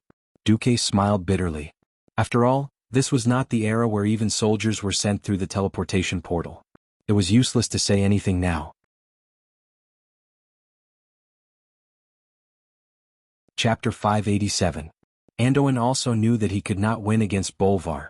In fact, Bolvar, the noble duke, had always been the first choice to stay in the country when the three of them were not around. There was no doubt about his loyalty. Unfortunately, Bolvar was too inflexible and inflexible. Anduin shrugged. If I could, I would like to bring the entire Storm Knights with me. Tyrrhenus is such a miser. He only gave us a quota of 1,000 people for the military parade. If we go beyond that, we'll have to be responsible for our own rations. Duque looked at the hundreds of knights around him, all of whom were envious of the 20 lucky ones who were about to set off through the portal. It couldn't be helped. Although it was good to save time, the teleportation ability of the portal was limited. The Dalajan had gathered so many pharaoh previously, and only sent 1,000 people to grim battle. They could either follow King Lang's example and set off by ship 20 days in advance, or they could reduce the number of people. Anduin suddenly realized that Duque seemed to have brought a lot of people, and it seemed that they were all going to the victory ceremony. Wait, Duque, how many people can you send to Rotterdam at one time? 20 people. Duque said nonchalantly. As soon as he finished speaking, the faces of the knights behind Lothar, who had already put on their ceremonial robes, immediately sank. Damn it, there were ladies and maids on Duque's side as well as Gavin Rad, Casa, and the other knights. There were almost 20 people here. Wouldn't that mean that only Lothar could be brought along? Duque suddenly raised his hand to stop Anduin from asking questions. Don't worry, I've recently gained a few new followers who are very good. After saying that, Duque snapped his fingers and a cold humph appeared in the void. It was just a humph, but it actually made the experienced knights feel alarmed. More than one of them instinctively put their hands on the hilt of their swords, even if they were just for decoration. Suddenly, in an empty space not far from Duque, a portal glowing with blue and white light opened, and 4 people walked out of it. This is Lady Legolas, Duque said as he pointed at a red-haired female knight with an impressive bust that almost broke the Stormwind uniform. Hi. The greeting of this tall and voluptuous lady caused a commotion among the knights. Duque pointed to the second person. It was a petite elven lady who wore an emerald green ranger outfit that revealed her sexy belly button. But strangely, she didn't have a bow on her back, nor did she have a weapon on her waist. Moreover, her eyes were closed from beginning to end. This is Miss Sarah. Actually, she's a druid. Hello everyone. I'm Sala. Her weak voice made the knights want to protect her. There was another commotion. The third was a bronze-skinned male elf with a single ponytail and a single shoulder exposed. He was dressed like a warrior. He stood there in a daze as soon as he came out, as if thinking about life. The fourth was a fellow who wore a wizard's robe and looked like the legendary night elves. The cold humph had come from his mouth. Duque skipped the third person and directly introduced the fourth. This is the Radiant Moon Archmage Dogsh *T.O. Goss. He has a bad temper, please don't take it to heart. The pharaoh named Goss did not notice anything fishy about Duque either. He nodded as a greeting and ignored the others. Nobody knew where Duque had found these weirdos, but one thing was certain. These 4 fellows were definitely not simple. Everyone present was a brave warrior who had experienced hundreds of battles, but when faced with these 4 fellows, especially the 2 men at the back, they all felt a little apprehensive. Lothar dared to swear that he had never felt this way before, even when facing the tribe's monsters called Gollins that were taller and scarier than the ogres. Be it the passionate Legolas, the gentle and pleasant Sala, or the 2 fierce-looking male elves, they all gave Lothar a sense of extreme danger. Duque, wait. Let's talk in private. Anduin pulled Duque aside and was about to speak. Anduin, I know what you want to ask, but I can't answer you now. However, I can swear on my life and honor that they will never harm Stormwind or the Alliance. Although I hate your mysticism, it's the same for you and Medivh. Lang and I have long learned to get used to it, Lothar said with his hands on his hips, looking helpless. Seeing that Lothar was a man, but he looked like a wife who had been wronged, Duque burst into laughter. Don't complain. At most, I'll let all your men go to Rotterdam to show their faces. At this moment, countless pairs of ears perked up. The humans of Azeroth were founded on the spirit of chivalry, and all they talked about was honor. Now that they had won against the tribe and made huge sacrifices, it was not too much for the knights to proudly participate in the victory ceremony, right? Hence, in a sense, it was also part of human nature to show off. Lothar's facial muscles twitched. Damn it, you're causing trouble for me. Before I went, I spent a lot of effort to choose these few representatives. Now, with just a word from you, all the lads are attracted to you. There are about 500 people here. Are you going to bring all of them? Lothar had a loud voice, and his soft voice was not much different from the shouting of ordinary people. As soon as he said that, the eyes of the lads dimmed. Yes, Duque was a Morning Star mage. How many people could he teleport? So what if there was a radiant moon mage? Duque pursed his lips, looking like he did not care. He turned his head. Hey dog asterisk T. How about you do me a favor and teleport these few hundred people to Rotterdam? Goose tilted his head, pretending not to hear him. Can't you even open a portal? Duque said to provoke him. Goss didn't reply. He didn't even recite an incantation. With a wave of his hand, a teleportation portal that was 2 stories tall immediately appeared in front of everyone. The slightly illusory scenery on the other side. Everyone could tell at a glance that it was the snow-white city walls unique to Rotterdam. Ah! Someone finally cried out in surprise. But in the next moment, Goose stopped. The huge portal was like an illusion and did not exist anymore. Only the magic undulations that lingered on the ground told everyone that it was not a dream. Goose stood with his hands behind his back as if everyone owed him money, and did not look anyone in the eye. At this moment, the woman called Legolas seemed to be a little angry. Hey, isn't it just something that Duque promised you on my behalf? I'm holding on to it. Why are you making things difficult for Duque? Be good, listen to me. Show some sincerity later and I'll give you one. This time, Goose immediately admitted defeat. Duque turned and smiled at Lothar and his knights. Gentlemen, go and get ready. We'll gather back in half an hour.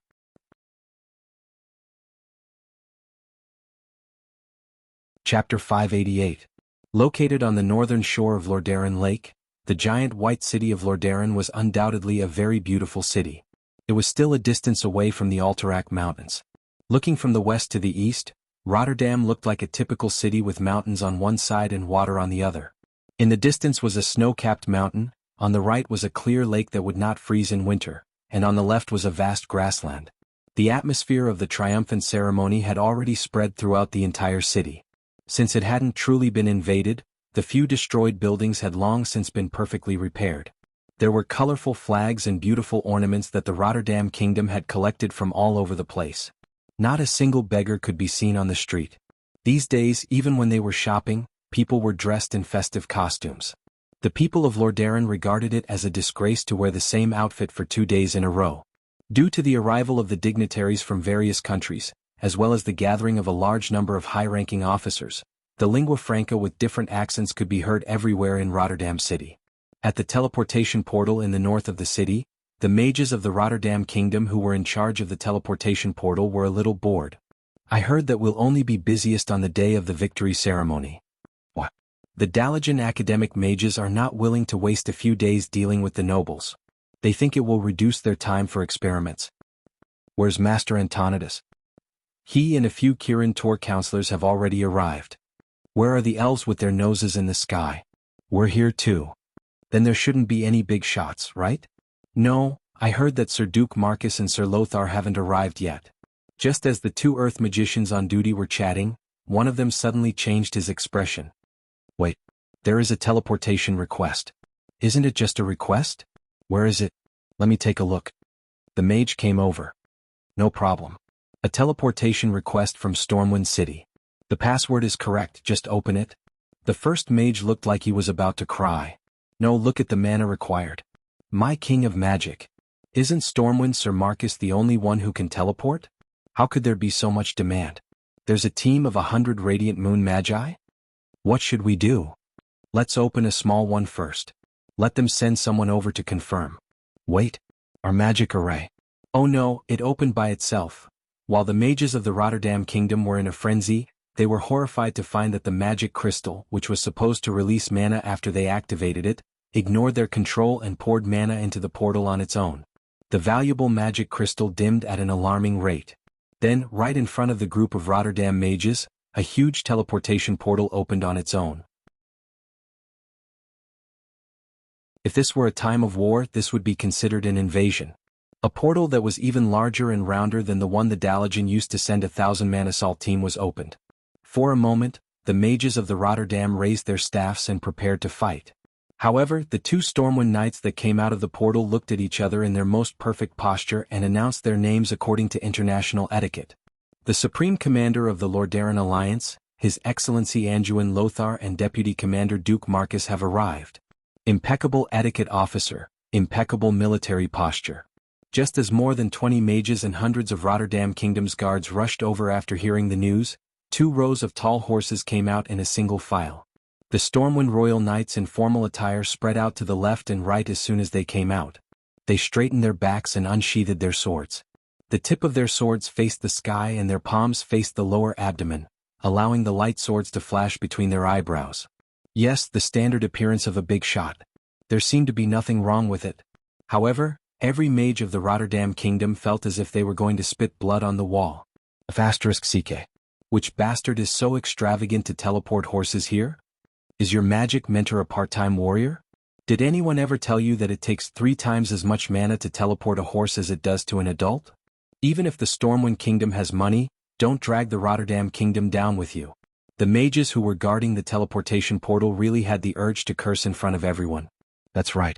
According to the teleportation agreement, the mana required to open the teleportation portal was split equally between the 2 sides. This was to increase the stability of the teleportation portal and make it fairer. However, the amount of magical crystals consumed just now was equivalent to a year's worth of Rotterdam Kingdom's North Array. If it weren't for Lothar and Marcus, who had a terrifying background, the captain of the mages would probably have run up and scolded him. Lothar, who was riding a horse, appeared. While letting the horse move forward slowly, Lothar said to Duque, "Your follower is really impressive. He can teleport so accurately from such a long distance and it doesn't feel shaky at all.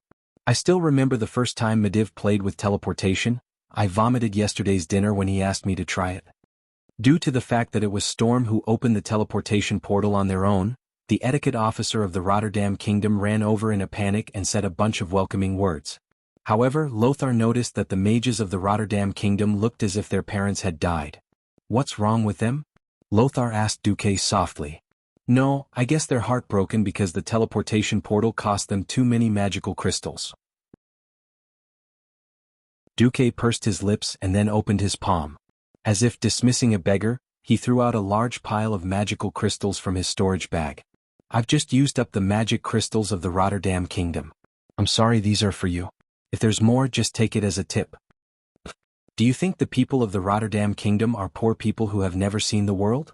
The leader of the mages didn't even bother to pick them up at first. In the next second, he suddenly gasped and stared at the magical crystals that Duque had thrown on the ground, unable to move his eyes away. In this era, the magical red jade could store the most magic power. However, the magic power contained in the items that Duque had thrown out was clearly far beyond the standard that the magical red jade should have. Such highly concentrated crystals could not be produced at all, and could only be found in ancient ruins. The official name was unknown, but the mages liked to call it arcane light. Such an item was simply priceless in the market, and any one of them would be enough for a Radiant Moon mage to help. Now, Duque actually threw out dozens of them casually? Damn it, how rich is this Duke Marcus? The leader of the mages, who had been pretending to be aloof just now, suddenly pounced on those magical crystals like a dog. He was not the only one. The other mages also pounced on them without any manners at all. That scene made Lothar's eyelids twitch. He suddenly had a feeling that Duque seemed to have come this time to cause trouble.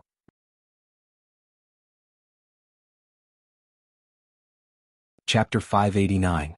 Ignoring the shouting mages, Duque and the rest went to the state guesthouse in the west of the city after passing through a huge inner-city gate. For safety's sake, the area with the teleportation portal could not be in the same area as where the politicians stayed.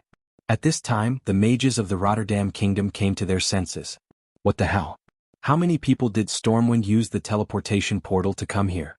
There should be hundreds of people here, right? Not only were the people of Rotterdam confused, but even King Lang, who came to welcome Anduin, was confused. Didn't they say that in order to save money, every gold coin would be used to restore the country? Why did hundreds of knights suddenly come here? Where did the warhorses come from? After all, warhorses were not marine creatures. If they were tossed around on the sea for 10 days to half a month, they would either die or be half dead. Warhorses were often sickly when they disembarked from the ship. What was going on with these 300 tall horses that were brimming with energy? You all came here using the teleportation portal? Not to mention Lang, even the Radiant Moon Court mage behind Lang had his mouth wide open. He could clearly see that there were 2 black decayed teeth. Anduin pursed his lips at Duque, and Lang immediately understood. Duque was causing trouble again. Duque touched the back of his head. Sorry Lang, I didn't tell you beforehand. The situation is a little complicated this time. In any case, teleporting so many people and horses at once might only happen once in a few years. They even arranged transportation? Where did this mage god come from? Lang easily noticed the 4 discordant existences in the team. It couldn't be helped, these guys were too conspicuous. The whole team seemed to take a detour when they saw them. While entering the state guest house with Duque, Lang said, "Duque, this victory ceremony is too big. You have to tell me what's going on with them." After entering and closing the door to ensure that no one was eavesdropping, Duque told Lang and Andoin the answer. Several seconds later, the 2 big shots of Stormwind were so shocked that they were unable to say anything for a long time. At the same time, in the main hall of the Rotterdam Kingdom, several kings were holding a salon. "Thank you again for your hospitality, your majesty." The one who spoke was a tall, black-haired noble. His voice was deep and powerful. "Defeating those evil and filthy orcs is your greatest achievement as the leader of the Rotterdam Alliance. We should do something to prevent the remaining traitors from invading our pure alliance. If we succeed." King Terenas, who was dressed in an elegant gold and white robe, nodded slowly. "Lord Darren and the Alliance will remember you, Lord Presto. Through your analysis and absolute evidence, I believe Gilnis and Stromgard have more or less understood the current situation." The elder Xeon Greymane nodded readily. Salash Trollbane, who was in the prime of his life, rubbed his forehead. He seemed to be having a headache over Terena's words, but in the end, he still nodded in agreement. "Thank you for your understanding, your majesties." King Terenas himself was not short, but Presto's obviously much taller physique still gave him a sense of pressure. The Lord of Presto smiled, revealing a mouthful of white teeth. The 3 kings present were clearly the cream of the crop, dragons and phoenixes among men. But in front of this Lord of Presto, it was obvious that he had the aura of a king more than the 3 of them. This was truly a surprising thing. Presto's short black hair shone neatly, and he was clean-shaven. His thin face had the appearance of an eagle, which attracted the attention of many women in the palace. He gave off the feeling that he was more noble than any of the princes. No, it should be said that the 3 kings in front of him were more like country bumpkins. He came to Lord Darren before the Battle of Steel Stove Fort. Presto's perfect etiquette and elegant temperament first won the hearts of the upper class of Lord Darren. When King Janiers returned to Lord Darren on his griffin, even the picky King Xeon showed a rare smile.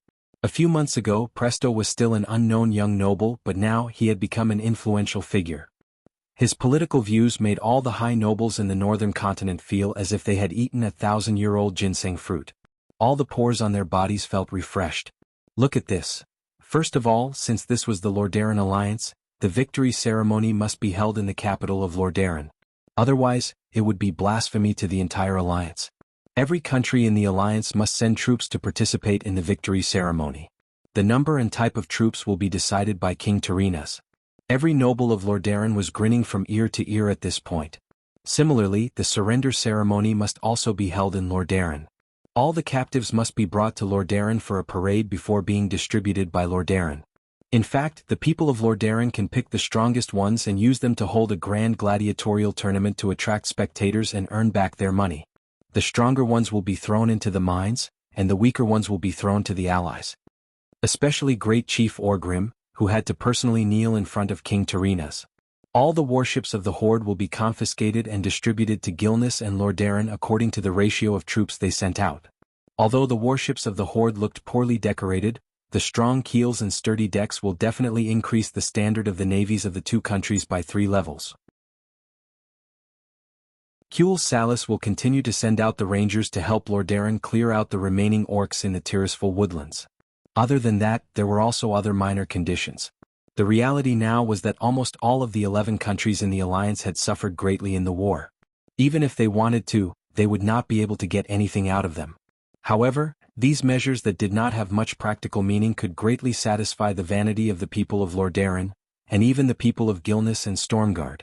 After gaining the trust of the nobles in the north, it was also his suggestion to send the Alterac Eagle Knights, who were eager to clear their name on the battlefield, to transport food before the Black Rock Mountain battle. Those traitors are not trustworthy. Leaving them on the battlefield will only make them a weak spot for the Horde to attack. He once suggested that Terenas take control of the Alterac army, and then split all the Alterac Knights into the various Lord Darren cavalry regiments. Although Stormguard and the other countries also felt that it was necessary to take control of the Alterac army at the time, but after the war they felt that they should not continue to exercise unilateral control over the Alterac army. At this time, Presto stood up again and used his glib tongue to give a reasonable explanation for everything. What was even more amazing was that under a coincidence, he found evidence to support his argument.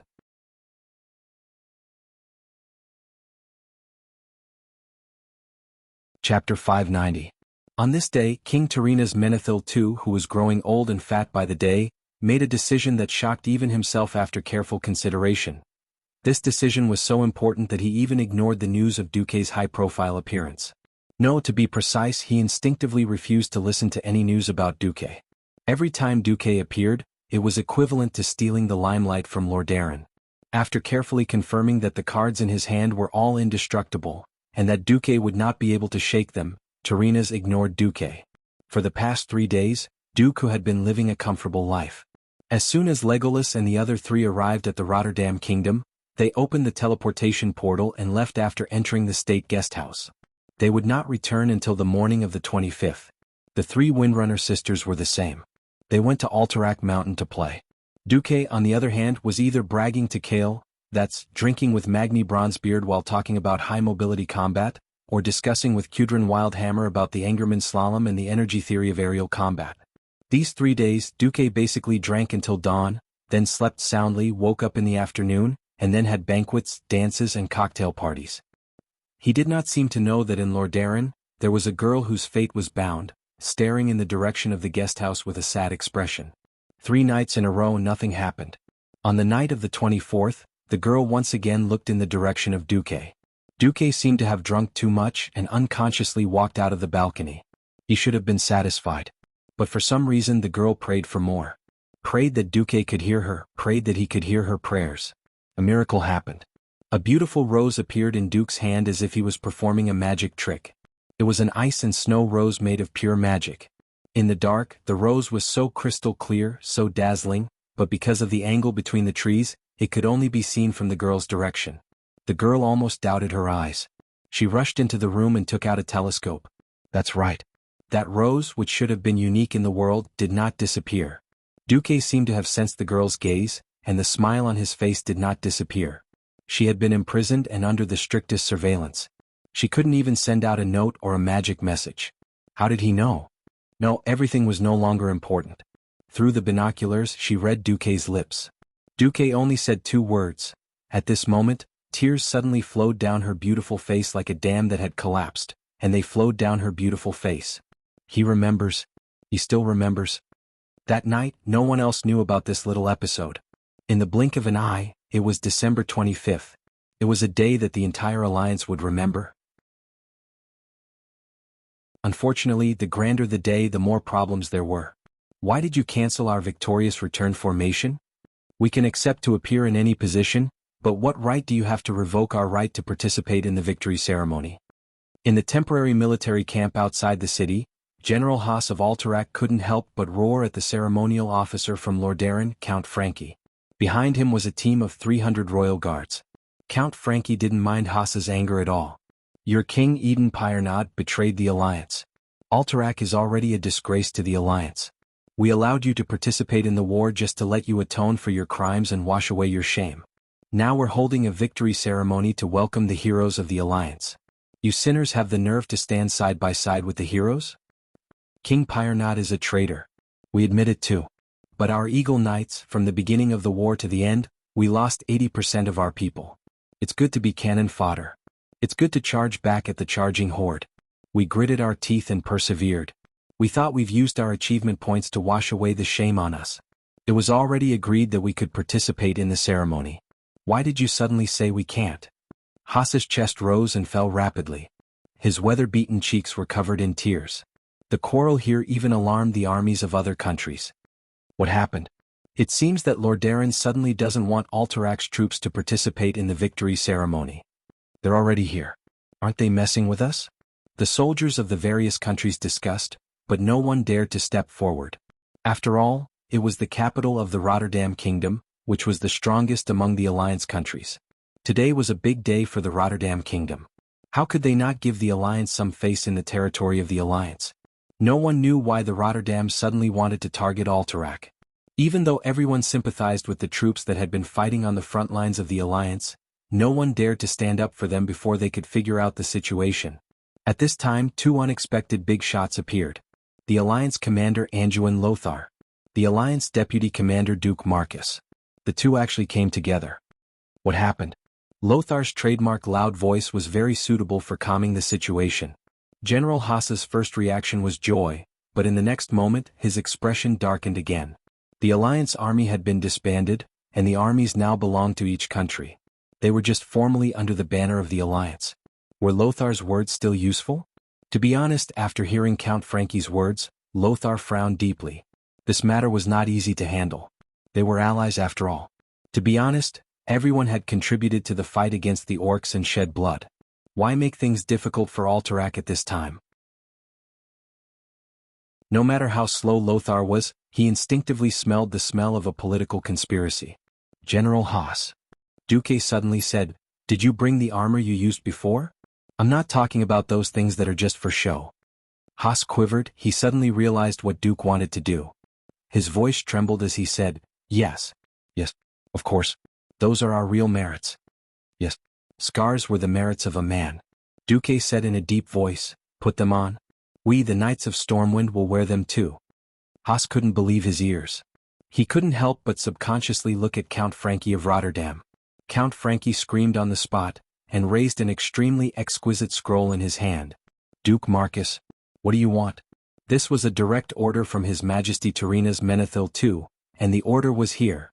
It's not only an order from the King of Rotterdam, but also the leader of the Rotterdam Alliance.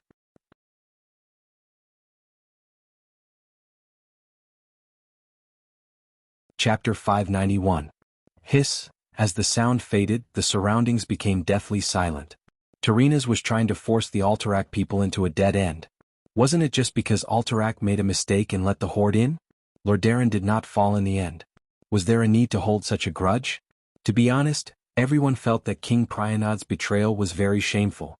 In the beginning, everyone also felt that the Alterac Eagle Knights were shameless. But how did they do it? Withstanding the endless humiliation from the Alliance, they charged at the front and retreated at the back. Many times they were completely crippled. But what happened? How many times did the 1,000 knights fight and half of them died? When the knights died, the knight candidates took over. When the candidates died, the apprentices took over. Using the weapons left by their predecessors, they hammered the curved armor piece by piece before using it again. They had already washed away the humiliation with blood and bravery. Anyone who had a little understanding of the Eagle Knights would not look down on this iron-blooded army. Now, with a single order from Tyrrhena's, they had been eliminated. How could they accept this? Duque had made a name for himself.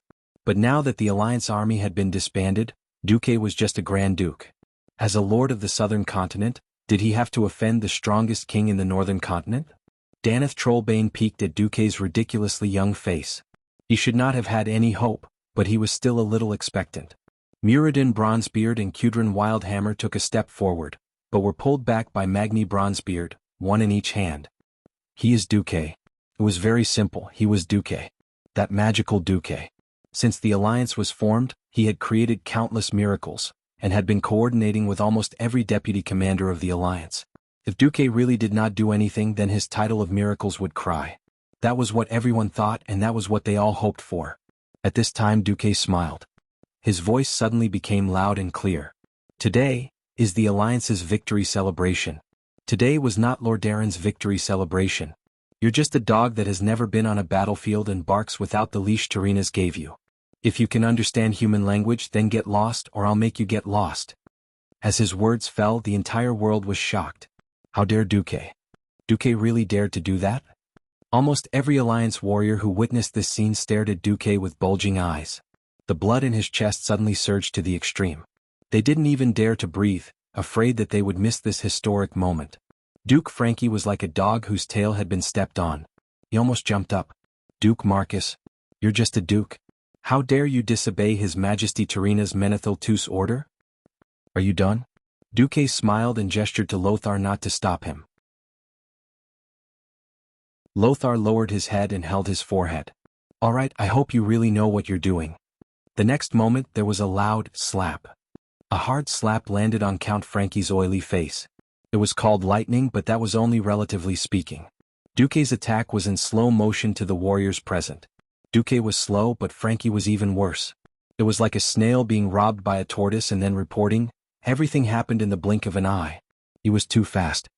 Alright, that was just a lame joke. What everyone was more concerned about was that Duque hit him. Duque actually slapped Frankie while he was holding Tarina's order. The slap made the oily guy's mouth crooked. You dare hit me? Count Frankie covered his face like a little wife who had just been bullied. His eyes widened in disbelief, and for the first time, there was an emotion called fear on his arrogant face. Without giving him time to react, he slapped him again with the back of his hand. Slap. This slap was even heavier, causing him to see stars. He actually spun around and fell on his butt on the snow-covered ground. His luxurious purple pants looked like they were stained with a pile of sh*t. What are you doing? Only then did the captain of the Imperial Guards behind Count Frankie react, and he suddenly pulled out his sword from his waist. After all, he was originally sent here by Tarinas to hold down the fort, to suppress the disobedience of the other countries. Now, right in front of him, his messenger was slapped, and he was slapped twice when he showed the king's order. How could Rotterdam hide its face? Get lost! Duque shouted. With the help of magic amplification, a loud voice exploded in the joint army camp like thunder. Along with this roar, hundreds of hands of magic suddenly appeared out of thin air. After just a second and a half of casting, the same number of arcane shock, as the hands of magic suddenly blasted on the chest of the soldiers of the Rotterdam Royal Guards. 300 people were sent flying at the same time. It was a spectacular scene. Danish Trollbane opened his mouth wide in astonishment. The Bronzebeard brothers and Kudrin raised their warhammers high. The knights of Stormwind and Alterac hit the shields with their swords. The dwarves hit the shields with their warhammers and cheered loudly. The elves whistled at the rangers. Under the gaze of tens of thousands of Alliance soldiers, the 300 people were all sent flying for a few meters, and they fell on their butts. All of them were dizzy from the fall. Before they could get up, Duque's next attack arrived. Slap, slap, slap. A mage's hand appeared on the collar of each Royal Guard's breastplate. This kind of mage's hand lifted him up with one hand, and then the other mage's hand quickly followed up and slapped him. A slap in the front hand, a slap in the back hand. A slap in the front hand, a slap in the back hand. A slap in the front hand, a slap in the back hand. Back and forth, these arrogant people who only had eyes for Tarinas and did not care about the politicians of the various countries were slapped hard again and again. How many slaps were slapped? No one could count. Anyway, they were all handsome and good-looking, and all of them were slapped swollen by these hands of magic that suddenly came out of nowhere. Well, a team of male model-level Imperial Guards could now be renamed as the Pighead Army. It wasn't that no army of Lordaeron discovered this, and Abendis was the one who rushed over. But even he was shocked. He didn't expect that Duque would dare to turn against him like this. But the glory of the country. Just as Abendis was about to do something, he suddenly felt an extremely terrifying pressure. The endless pressure made him feel like a frog being targeted by a giant poisonous snake. He had no way to resist at all. To die or not to die, it all depended on the mood of the existence that seemed to be at the top of the food chain. Abendis's back was instantly drenched in sweat. In front of him, Duque flipped over and got on his horse. He raised the Grand Marshal's staff, high up, and shouted to the sky, "Today, this is the Alliance's victory ceremony. Anyone who killed orcs for the Alliance, anyone who has shed blood for humans, dwarves, and elves is qualified to participate. This has nothing to do with national boundaries, only fairness and justice. If you are a man, come with me. If the people of Lordaeron don't give you glory, I, the Vice Commander of the Alliance, will. Let's go."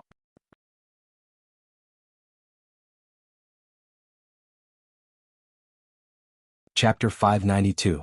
They used to think that mages were cowards who only knew how to hide in the safe areas behind the warriors who were fighting in the front. Hence, in the hearts of most of the Alliance soldiers, no matter how good Duque's strategy was, or how good his internal affairs and logistics abilities were, he would always be the deputy commander of the Alliance. The real commander was still Anduin Lothar, who dared to charge to the front line and fight the orcs. No one felt that there was anything wrong with that impression of Duque. Today, Duque used his actions to subvert that impression. It was not right to say that it was subverting. It should be a more exaggerated sublimation. Seeing this scene, every soldier suddenly felt a fire burning in their hearts. Without comparison, there would be no contrast. They were all killing enemies for the alliance, who didn't want to return home in glory and enjoy the cheers and praises of the people after the war. For the soldiers of other countries, returning triumphantly in Rotterdam City was completely different from returning triumphantly in their own capital. Alright, Rotterdam was the leader of the alliance. They had just finished the final battle at the Dark Portal, and they had crossed the entire Eastern Kingdom from the southernmost tip to the northernmost tip. They were rushing with all their might, and they were marching almost every day. Well, when they finally arrived, they found that everything was a waste, be it supplies or camp. The Allies ate black bread made from moldy millet. It was thick and hard, and it could be used as a stick to beat people up. Even the auxiliary soldiers of the Rotterdam ate white bread that tasted good. It was freezing cold, and the Allied soldiers who rushed over had no supplies. The Alliance soldiers here had to report several times to get a set of linen clothes. They were shivering from the cold. The people of the Rotterdam could get their own cotton clothes. They were treated differently. The people of the Rotterdam acted like they were the best in the world, and their attitudes were actually just one sentence. Without the support of the Rotterdam, you're all a motley crew. Letting you participate in the victory ceremony is a gift from the Rotterdam. Hurry up and thank us. Which family had not been bullied before? Who would have thought that they would have to be bullied after coming to the Rotterdam? At this moment, Duque's actions were simply satisfying. From the soul to the heart, the intense flames were boiling in every blood vessel and burning in every cell. Follow him. Follow him. Follow Lord Marcus. Yes. We've all bled for the Alliance, we've all given our lives. Why is there a difference in treatment? Countless swords and spears were raised high into the sky. The blade, which was stained with the blood of the orcs, glowed with a faint red light. Countless shouts converged into a loud sound that exploded in the camp. Duque rode his horse proudly and walked side by side with Anduin towards General Abendis, who was guarding the entrance of the camp. Get out of my way or I'll step over your dead body. Abendis shuddered. He saw the look in Duque's eyes. Duque was clearly saying, I saved you once, but I can also take back your life. Damn it. Duque was serious. General Abendis was one of the higher-ups, and he knew what King Tyrrhenus was planning. He also felt that his king was a little unkind, but he was still the king that he had sworn to serve for the rest of his life. His body trembled and his mouth twitched for a long time before he managed to say, Duque, is it worth it? Duque did not answer him directly. He leaned over and whispered into Abendis's ear, if the entire Alterac was destroyed, I would have nothing to say. But now, if the leader of the alliance can occupy the territory of his allies, then there's no need for such an alliance. His voice was not loud, but it was not soft either. It was enough for Abendis and Lothar to hear. At this moment, Lothar suddenly understood Duque's intention. Duque, I support you. Lothar's loud voice easily caused even louder cheers behind him. At this time, the victory ceremony of Rotterdam City had already begun for an hour. In the first half of the ceremony, it was the most eye-catching ceremony of the captives. 25,000 orcs had their hands tied behind their backs, and they were shackled with iron shackles that weighed at least 50 kilograms. They were then tied up with thick iron chains and strung up in groups of 100. They lowered their heads and walked through the long and wide streets under the gaze of countless people. At first, the orc captives attracted the attention of the citizens. Oh my God! They're too burly. Are our warriors supposed to fight against such monsters? Look at their fangs. They're even more violent than the teeth of a wild boar. Holy light above, our brave warrior actually defeated such an opponent. Soon, after a short period of amazement, it was ushered in a frenzy of anger. Bastard! Give me back my husband. A lady on the balcony on the second floor threw the first rotten tomato at the orcs. Give me back my father. A young child who was about 7 or 8 years old threw the first stone. In just a few seconds, thousands of objects flew out from all corners of the street and poured onto the captives. The citizens could not rush past the 2 lines of city guards on the street, so they could only vent their anger in that way. The Battle of the Dark Gate this time had almost swept through all of Rotterdam's territories, from the Silver Pine Forest in the southwest to the holy city of Stratholm in the northeast, and then to the core of Rotterdam City. The heavy loss of human lives was shared equally among almost every family. Even if they were not in mourning, it was more or less the same. Every orc captive had a bloody nose and swollen face, and even their fangs were broken. However, they did not dare to resist and even roared at the top of their lungs. They just lowered their heads and were escorted through the long street. Among the 25,000 orcs, there was only one who held his head high, Chief Orgrim. His mouth was sealed, and his legs were shackled tightly to a metal plate that weighed 2 tons. His wrists were also shackled tightly and he was kneeling just like that. However, his head had never been lowered. Behind the cage there was a sign with the words, "Chief of the Horde," written on it. This caused Orgrim to suffer the most attacks. The stones and rotten tomatoes that were thrown at him almost drowned him to death. Even the soldiers who were wearing heavy armor to prevent themselves from being smashed to death by the citizens' attacks were too violent. In the end, they had no choice but to let the mages blow away the objects around Orgrim. Hang him. Hang him. Hang the chief of the orcs. The angry citizens raised their fists high and let out a monstrous roar. On the main balcony of the palace, King Tarinas and his children, Arthas and Kalia, looked at the scene with satisfaction. After the captive offering ceremony, it was time for the real victory ceremony. Countless handymen, who had long been prepared, quickly rushed out of the alleys of the city with brooms and other things. They cleaned up the debris on the streets with great agility and proficiency. In just 10 minutes, the road from the north gate to the royal palace was cleaned. At this moment, Tarina's expression suddenly froze. It was because he saw through the binoculars that the mountain eagle flag of alt-rank followed closely behind the storm lion flag, flying at the north gate of the Rotterdam kingdom.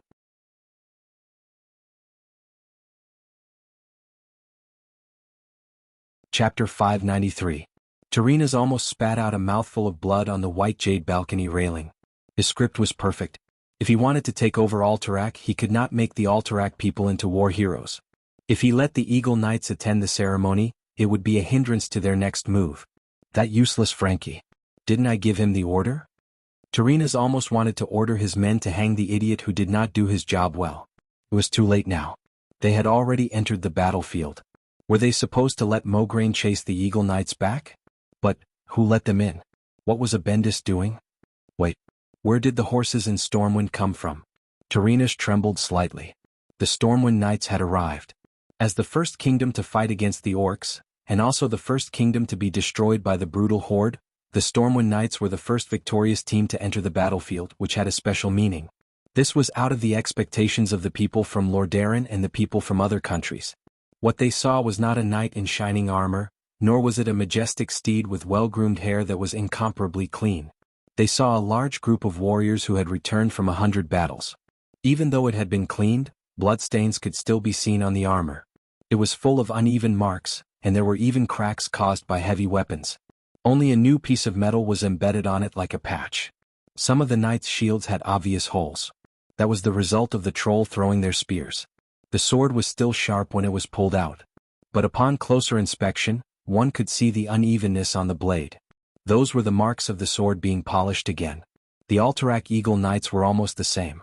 What was more special was that many of them carried more than one sword, and many of them were broken. A qualified knight's sword was worth a lot of money. Normal steel swords cost at least 3 digits. So the tradition of knights was that when an older knight thought that an apprentice was qualified enough to be a knight, he would give a knight's sword to the apprentice. This was a legacy, and also a promise from the older generation to the younger generation. A knight was only allowed to have one sword at a time. There was only one circumstance in which a knight was allowed to carry multiple swords. That was, when he returned from the battlefield, he could bring back the swords of his elder or comrade who had died in battle. The long sword was the knight's tombstone, and also the knight's epitaph. The blood-stained swords that were even broken into 2 completely announced the fate and will of their owners to every audience. Countless people from the Rotterdam kingdom gasped. The kind-hearted girls sobbed uncontrollably. They had heard of the betrayal of the Alterac king, and they had publicly insulted the Alterac people countless times. But they had never thought about how much the Alterac knights had sacrificed in order to wash away this shame. Behind them were the Storm Guardians from Riptide Fortress. They carried the shields of their fallen comrades, and those charred shields told of the Red Dragon, who had still belonged to the Horde at that time, and how powerful his attacks had been. The Dalajan raised the broken tower shields and hand crossbows. The Kul Tiras carried a row of broken scimitars. There were many, many more. The warriors of the Alliance used the truest way to show the cruelty of war and the greatness of the warriors to the people who had stayed behind. There were no loud slogans and no triumphant expressions. The troops of the various countries advanced in silence. Perhaps an hour ago, the people who had not experienced the cruelty of war did not understand how the seemingly weak humans could defeat the ferocious beastmen. Now they all understood. That was what the warriors of the Alliance had exchanged with their blood and lives. They had fought for it with their greatest courage and the firmest will. No one knew who was the first to clap. No one knew who was the first to cheer. On both sides of the silent road, cheers suddenly rose to the sky. Warriors, good job. Thank you for fighting. Without you we would all die. You are the true heroes of the Alliance. I love you, I want to marry you. Whose tears were flying? Whose heart was trembling? Whose throat was it that was roaring? When the applause, cheers and shouts swept towards the victorious warriors, every warrior of the Alliance could not help but tear up. At this moment, their hardships and the sacrifice of their comrades suddenly felt that it was worth it. Long live the Alliance. Long live the warriors. The sun shone on the warriors' not-so-bright armor. Each armor seemed to be burning with raging flames. An indescribable brilliance rose from the warriors' bodies. Even the radiance of the sun could not cover such a bright light. It was a radiance that came from the soul. It was a radiance that symbolized courage. So much so that everyone could not bear to look away from these warriors. At this moment, the onlookers also gave the warmest cheers to the dwarves and high elves. Suddenly, the Rotterdam army, which was supposed to be the finale, appeared. Very strangely, countless people stopped what they were doing. There was no applause, no cheers, no rain of petals falling from the sky. Even the people of Rotterdam stared at the army of their country in disbelief. After seeing such a realistic, triumphant team that was so close to the war. The white horses that were so gorgeous that they looked like they were participating in a dressage competition, the pieces of brand new armor that were so shiny that they could be reflected in a mirror, and the light and gorgeous rapiers that were hung on the waists of the knights. Almost everything was deeply stimulating people's eyes. In an instant, everyone felt a burning pain coming from their eyes, piercing straight from the depths of their eye sockets to the depths of their hearts. If they did not see the Allied army led by Duque and Andoin, perhaps they would applaud these seemingly gorgeous and mighty things, and the girls would scream at the handsome knights. But now, everyone felt that the last appearance of the Rotterdam Knights was simply a blasphemy to this tragic and unparalleled war. The people of the Rotterdam kingdom felt that they had been fooled and humiliated, especially when they saw the young nobles who were ignorant and incompetent, and could barely ride their horses, sneaking into the victorious return team. Get out. This is the festival of the warriors. Yes, get out. The Rotterdam does not need trash like you who pretend to have military merits. Get out. Get out. Get out. Tens of thousands of voices converged together, and soon, everyone consciously adjusted the rhythm of their roars. Get out. Get out. Get out. The roars were like the raging waves of the sea. The curses were earth-shattering. At this moment, Tarina's face lost all color.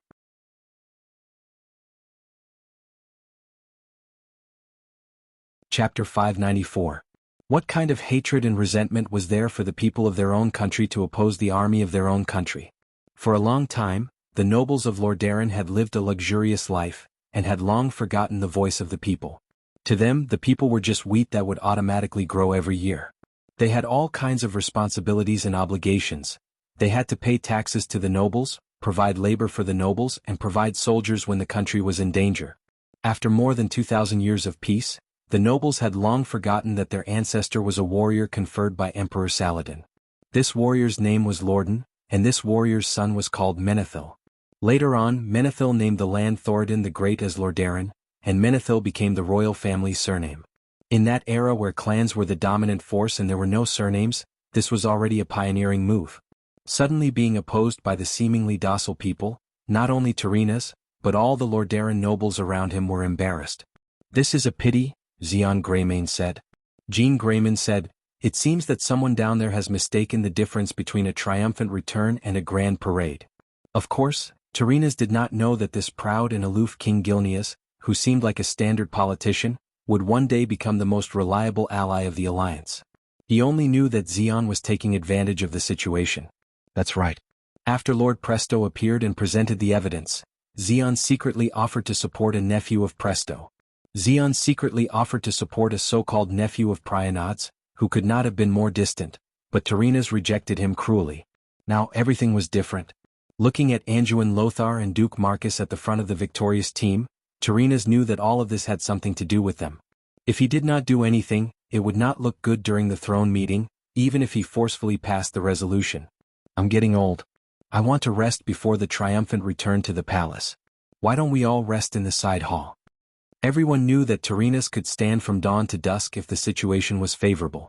Now that he suggested it, everyone knew that this was another round of quick and urgent political transactions. As the representative of Kuel Salus, Prince Kael, that's understood that this was a political game in the human world and had nothing to do with the elves. He was the one who truly rested.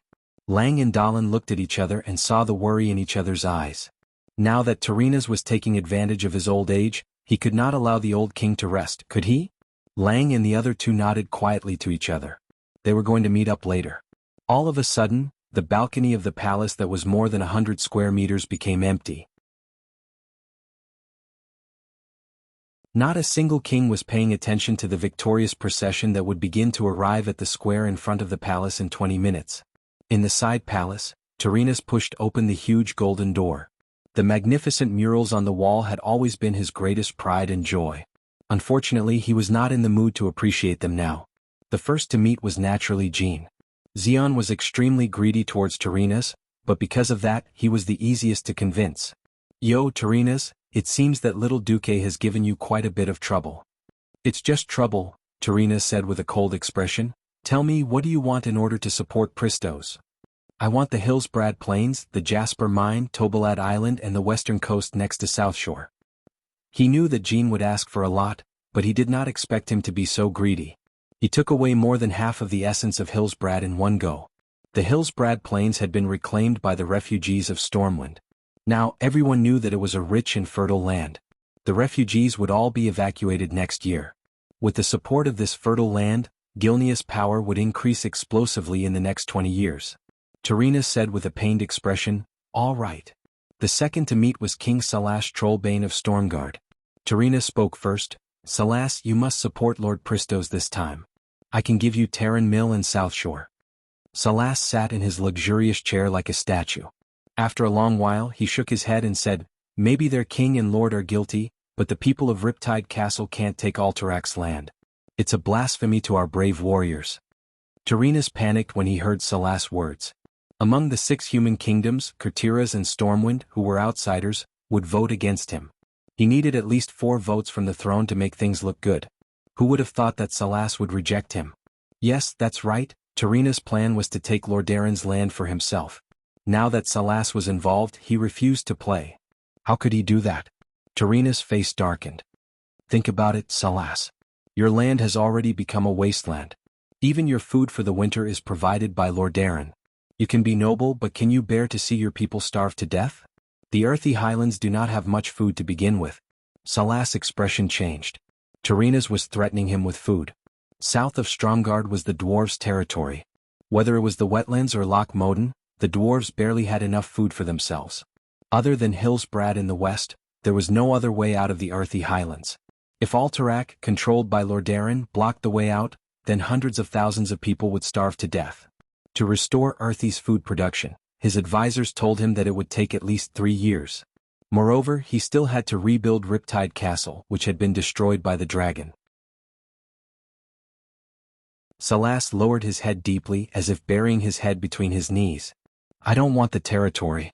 Give me at least 500,000 tons of food every year for 5 years. As a noble knight, he hated political deals like this. As a king who was responsible for the future of millions of his people, he had no choice but to compromise with Tyrrhenus. Tyrrhenus left. He was not satisfied, but at least he had achieved his goal. At the third meeting, Tyrrhenus met the hardest nail, Antonidas, who he thought would be easier to convince. Tyrrhenus, I'm not against you. But the Dalajan rejected the Lord of Prister. What? Tyrrhenus furrowed his brows. Because the Kirin Tor Assembly has secretly used all of their magic detection abilities, but still could not see through this mysterious Lord of Prister. He is either a Breaking Dawn mage on par with me, or he has a mysterious magical item that is comparable to a demigod gear. We will never support a mysterious person of unknown origin to be the king of Alterac. That you're tuning in to the Han Lee's Wuxia Adventures YouTube channel. We're so grateful for your support, and don't forget to subscribe to join us on this incredible journey through captivating stories. Your generosity through donations truly makes a world of difference, as it's the primary source of revenue that allows me to expand and enhance this channel for you. Thank you from the bottom of my heart for being a part of this adventure.